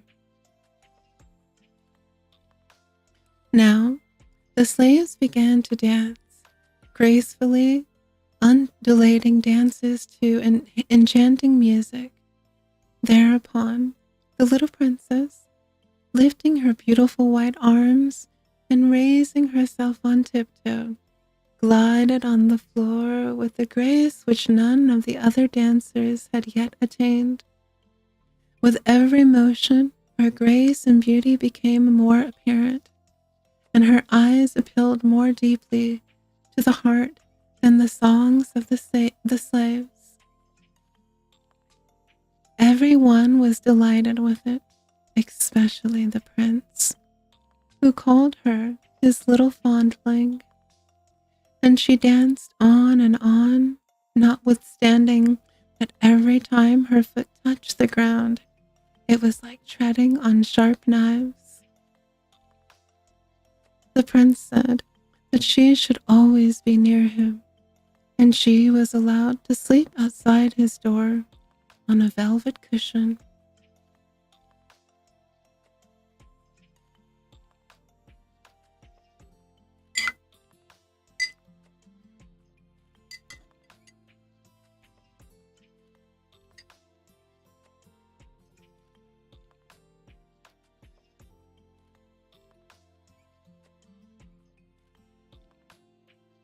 He had a man's dress made for her so that she could ride about with him. They used to ride through the scented woods, where the green branches brushed her shoulders and little birds sang among the fresh leaves. She climbed up the highest mountains with the prince, and although her delicate feet bled so that others saw it, she only laughed and followed him until they saw the clouds sailing down below them like a flock of birds taking flight to distant lands. At home in the prince's palace, when at night when the others were asleep, she used to go out onto the marble steps. It cooled her burning feet to stand in the cold sea water, and at such times she used to think of those she had left in the deep. One night, her sisters came arm in arm. They sang so sorrowfully as they swam on the water that she beckoned to them, and they recognized her.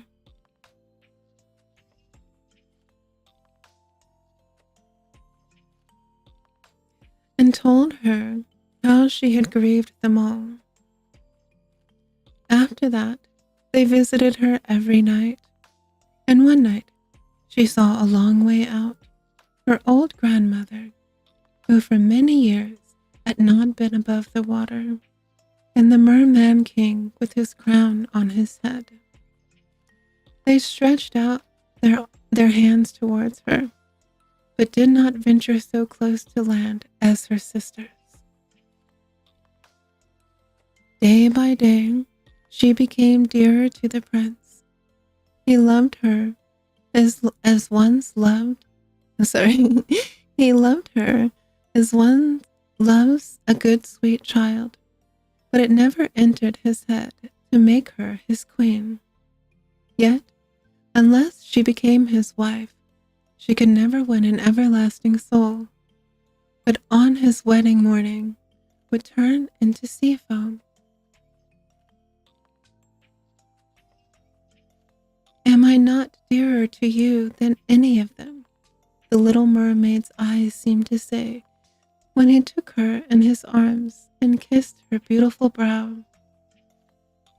Yes, you are the dearest one to me, said the prince, for you have the best heart of them all, and you are fondest of me. You are also like a little girl I saw once, but whom I never expected to see again. I was on board a ship which was wrecked. I was driven on shore by the waves close by a holy temple where several young girls were ministering a service. The youngest of them found me on the beach and saved my life. I saw her but twice. She was the only person I could love in this world. But you are like her. But you are like her. You almost drive her image out of my heart. She belongs to the holy temple, and therefore by good fortune you have been sent to me. We will never part.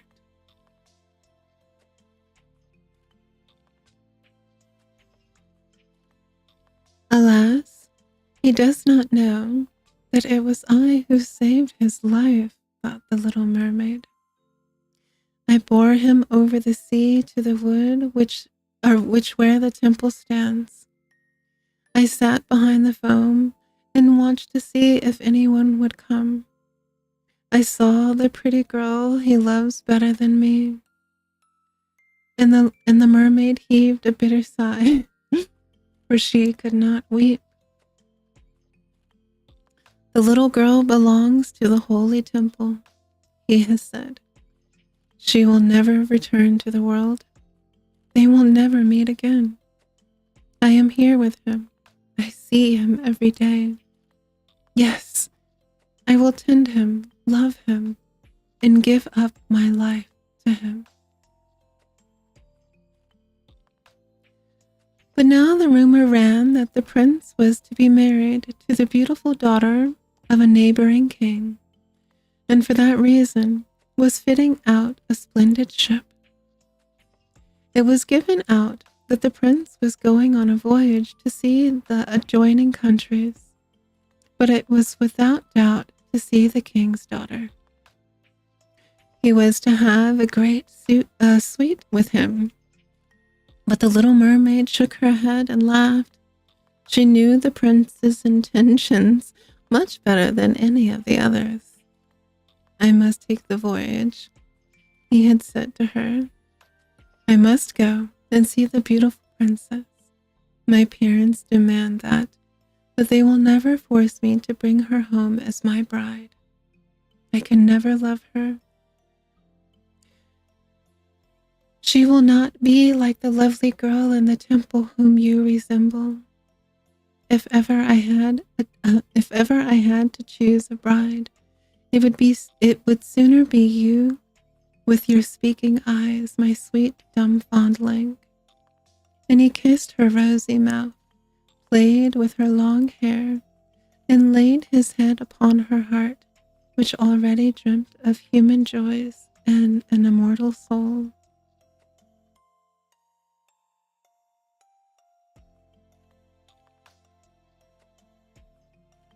You are not frightened of the sea, I suppose, my dumb child, he said, as they stood on the proud ship, which was to carry them to the country of the neighboring king. And he told her about the storms and calms, about curious fish in the deep, and the marvels seen by divers. And she smiled at his tales, for she knew all about the bottom of the sea much better than anyone else. At night, in the moonlight, when all were asleep except the steersman who stood at the helm, she sat at the side of the ship, trying to pierce the clear water with her eyes, and fancied she saw her father's palace, and above it her old grandmother with her silver crown on her head, looking up through the cross currents towards the keel of the ship. Then her sisters rose above the water. They gazed sadly at her, wringing their white hands. She beckoned to them, smiled, and was about to tell them that all was going well and happily with her, when the cabin boy approached, and the sisters dived down. But he supposed that the white objects he had seen were nothing but flakes of foam. The next morning, the ship entered the harbor of the neighboring king's magnificent city. The church bells rang, and trumpets were sounded for every lofty tower, while the soldiers paraded with flags flying and glittering bayonets. There was a fete every day. There was a succession of bells, and receptions followed one after the other. But the princess was not yet present. She was being brought up a long way off, in a holy temple, they said, and was learning all the royal virtues. At last, she came. The little mermaid stood eager to see her beauty, and she was obliged to confess that a lovelier creature she had never beheld. Her complexion was exquisitely pure and delicate, and her trustful eyes of the deepest blue shone through their dark lashes. "It is you," said the prince, "you who saved me when I lay almost lifeless on the beach?" And he clasped his blushing bride to his heart. "Oh, I am too happy," he exclaimed to the little mermaid. "A greater joy than I had dared to hope for has come to pass. You will rejoice at my joy. for you love me better than anyone else." Then the little mermaid kissed his hand and felt as if her heart were broken already. His wedding morn would bring death to her and change her to foam. All the church bells pealed and heralds rose through the town proclaiming the nuptials.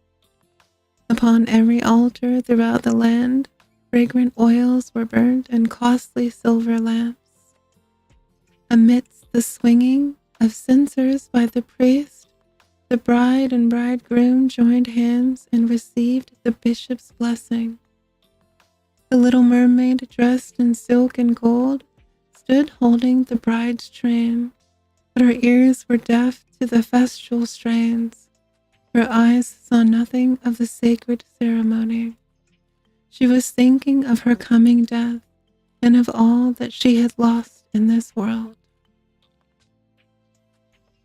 That same evening, the bride and bridegroom embarked amidst the roaring of cannon and the waving of banners. The royal tent of purple and gold, softly cushioned, was raised amidships where the bridal pair were to repose during the calm, cool night. The sails swelled in the wind, and the ship skimmed lightly and almost without motion over the transparent sea. At dusk, lanterns of many colors were lighted, and the sailors danced merrily on deck. The little mermaid could not help thinking of the last time she came up from sea and saw the same splendor and gaiety, and she now threw herself among the dancers, whirling as if a swallow skimmed through the air when pursued. The onlookers cheered her in amazement. Never had she danced so divinely. Her delicate feet pained her as if they were cut with knives, but she did not feel it, for the pain in her heart was much sharper. She knew that it was the last night that she would breathe the same air as he, and would look upon the mighty deep in the blue starry heavens. An endless night without thought and without dreams awaited her, who neither had a soul nor could win one. The joy and rivalry on board lasted till long past midnight. She went on laughing and dancing with the thought of death all the same time in her heart. The prince caressed his lovely bride, and she played with his raven locks, and with their arms entwined, they retired to the gorgeous tent. All became hushed and still on board the ship. Only the steersman stood at the helm. The little mermaid laid her white arms on the gunwale and looked gasward for the pink-tinted dawn. The first sunbeam she knew would be her death. Then she saw her sisters rise from the water. They were as pale as she was. Their beautiful long hair no longer floated on the breeze, for it had been cut off. "We have given it to the witch to obtain her help, so that she may not die tonight. She has given us a knife. Here it is. Look how sharp it is. Before the sun rises, you must plunge it into the prince's heart, and when his warm blood sprinkles your feet, they will join together and grow into a tail, and you will once more be a mermaid. You will be able to come down into the water to us, and to live out your 300 years before you are turned into dead sea foam, a dead salt sea foam. Make haste. You or he must die before the sunrise. Our old grandmother is so full of grief that her white hair has fallen off as ours fell under the witch's scissors. Slay the prince and come back to us. Quick, quick. Do you not see the rosy streak in the sky? In a few minutes, sun will rise and then you must die. Saying this, they heaved a wondrous deep sigh and sank down into the waves. The little mermaid drew aside the purple curtain from the tent and looked at the beautiful bride asleep with her head on the prince's breast. She bent over him and kissed his fair brow, looked at the sky where the dawn was spreading fast, looked at the sharp knife, and again fixed her eyes on the prince, who, in his dreams, called his bride by name. Yes! She alone was in his thoughts. For a moment, the knife quivered in her grasp, then she threw it far out among the waves, now rosy in the morning light, and where it fell, the water bubbled up like drops of blood.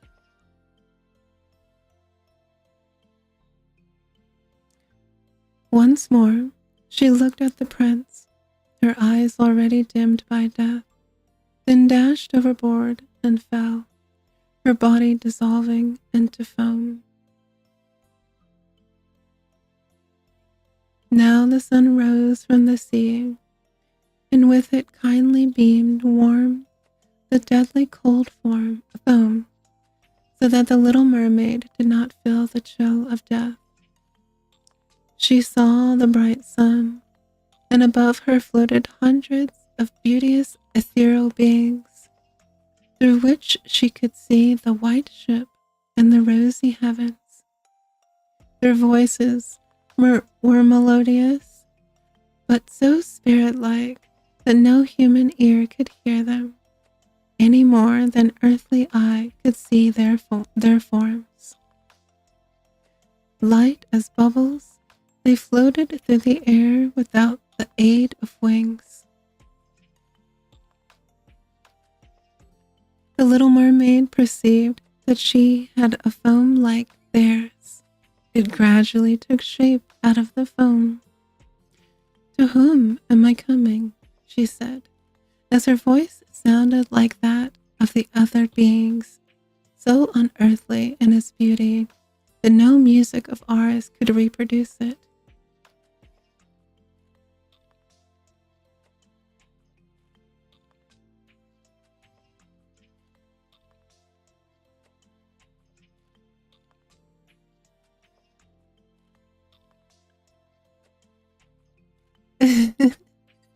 Thank you.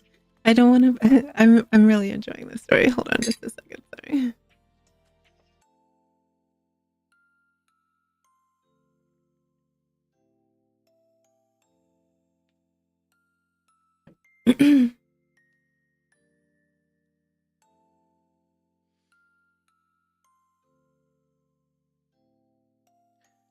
To the daughters of the air, answered the others, a mermaid has no undying soul, and can never gain one without winning the love of a human being. Her eternal life must depend upon an unknown power. Nor have the daughters of the air an everlasting soul, but by their own good deeds they may create one for themselves. We fly to the tropics, where mankind is the victim of hot and pestilent winds. There we bring cooling breeze. We diffuse the scent of flowers all around, and bring refreshments and healing in our train. When, for 300 years, we have labored to do all the good in our power, we gain an undying soul and take a part in the everlasting joys of mankind. You, poor little mermaid, have with your whole heart struggled for the same thing as we have struggled for. You have suffered and endured, raised yourself to the spirit world of the air, and now, by your own good deeds, you may, in the course of 300 years, work out for yourself an undying soul. Then the little mermaid lifted her transparent arms towards God's Son, and for the first time shed tears.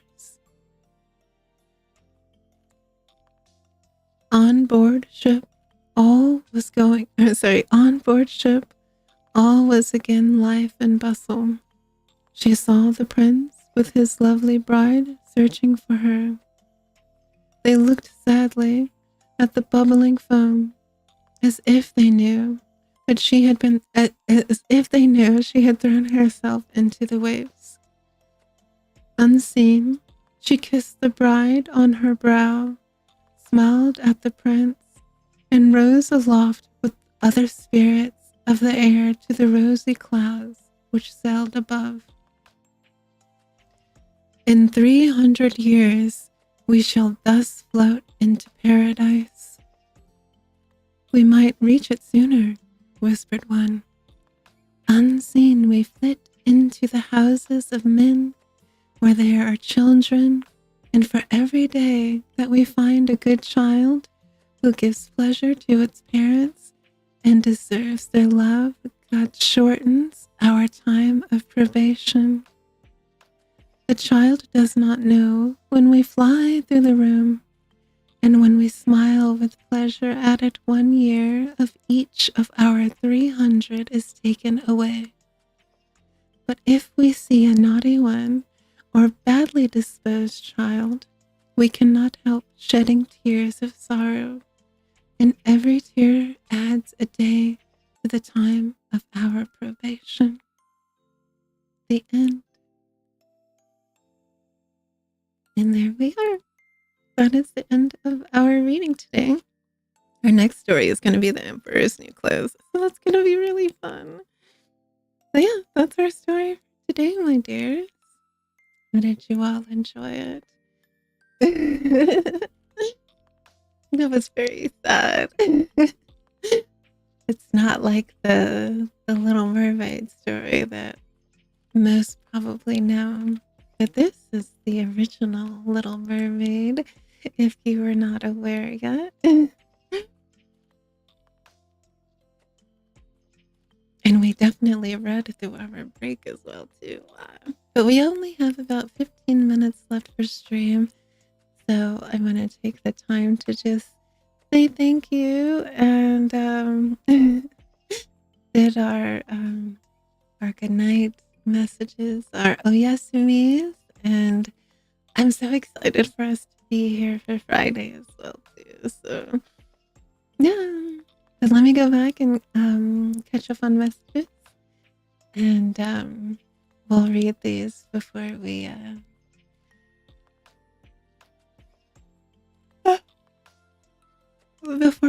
our night. For those who are sleeping or getting very close to their respite, I hope that you're very comfortable and cozy, and I hope that if you are sleeping right now, that your dreams are very sweet, and when you wake, that you awake restored and ready to face the world ahead. Let's see.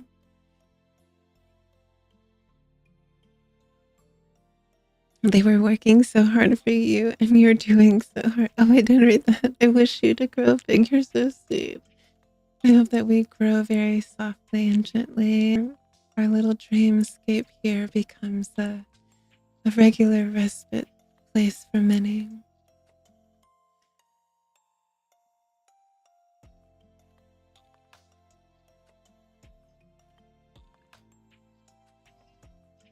Uh-oh.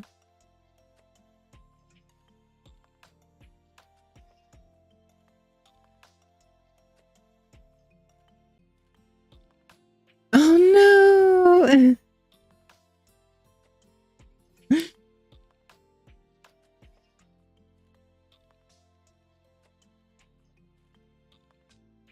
In picture perfect, all things are good. Now I want to talk more. Oh, I did read that already.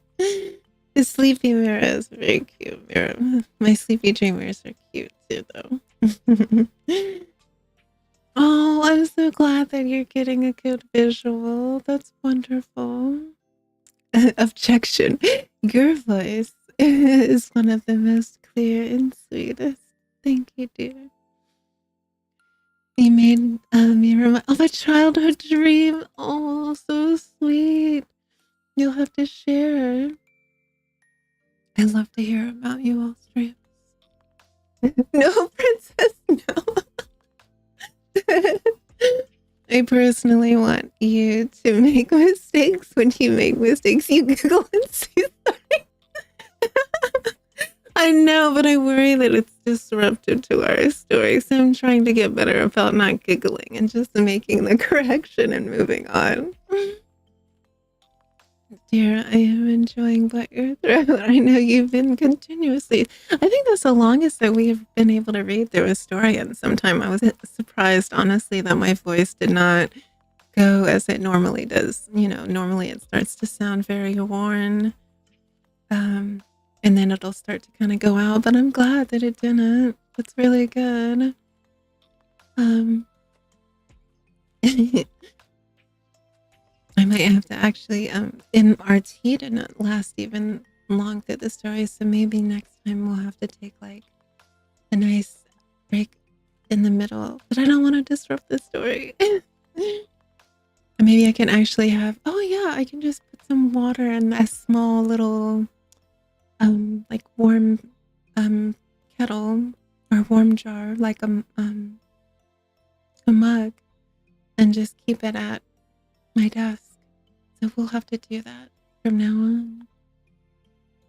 And yes, before we end, we will have our good night kiss. Bad interwebs, bad. Well, it's back for us, so that is good.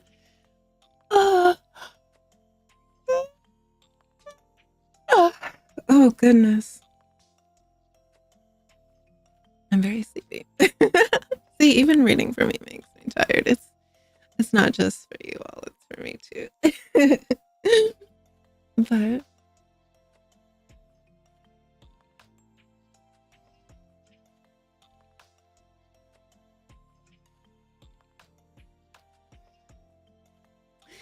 that will be all for tonight, my dears. And don't put water on, yeah, no water near the desk, but we'll put it around the area. Thank you for reminding me. Just for you. I adore you all so much. My dreamers mean the world to me. And I appreciate you being here through your sillies and song and your interactions and just being here to listen. I hope that this story hour was able to give someone peaceful rest and dreams, or just a break from what's going on around you and the world, and allow you to escape away to a fairy tale. Yeah. So thank you so much for being here. Don't forget, we'll be back here again Friday around this same 10 o'clock starting hour. And we'll still decide what we're going to do. I'm not sure. I think we'll do Minds Beneath Us because we do need to finish it because it's been so long. I think it'll be 3 weeks now. So we need to go ahead and finish that up. Oh, first, sorry. I sounded a little rude or disrespectful when I said, hey, just, I don't have that intention. It's okay. I appreciate you coming back to always clarify your, how you were intending your messages to get across, and clarity is always appreciated. So thank you for that. And now for the most favorited part of the ending of our streams, our gentle kisses. Good night. I was thinking during our break that I want to come up with a nice little, like, just quick goodnight song, just to bid everyone adieu. to serenade you before we to go along with our sweet little kids. So I want you to just imagine yourself tucked underneath the covers wherever you are. You have whatever you need for sleep, the lights dimmed low, the music soft in the background, and a warm blanket of stars around you to keep you while you sleep, and this gentle kiss upon your forehead to keep your mind at ease, to protect your dreams, and to allow you to wake with a clear and confident mind to face your day wholeheartedly and to conquer whatever you face in your day. Wait, let me increase my volume, Max. All right, my loves. I will see you Friday. Have a wonderful rest of the week, and I appreciate you all so much.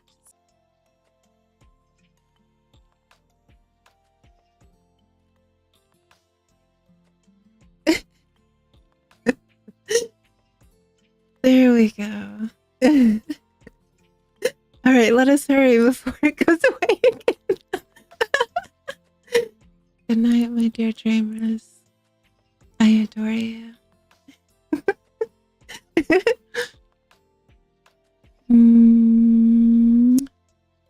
Sweet dreams.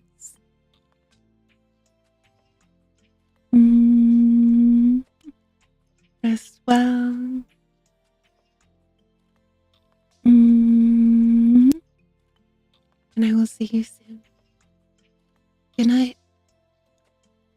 Oh, and yes, sir, just for you. There we go. Good night, everyone. Good night, good night, good night, good night. Oyasumi, oyasumi.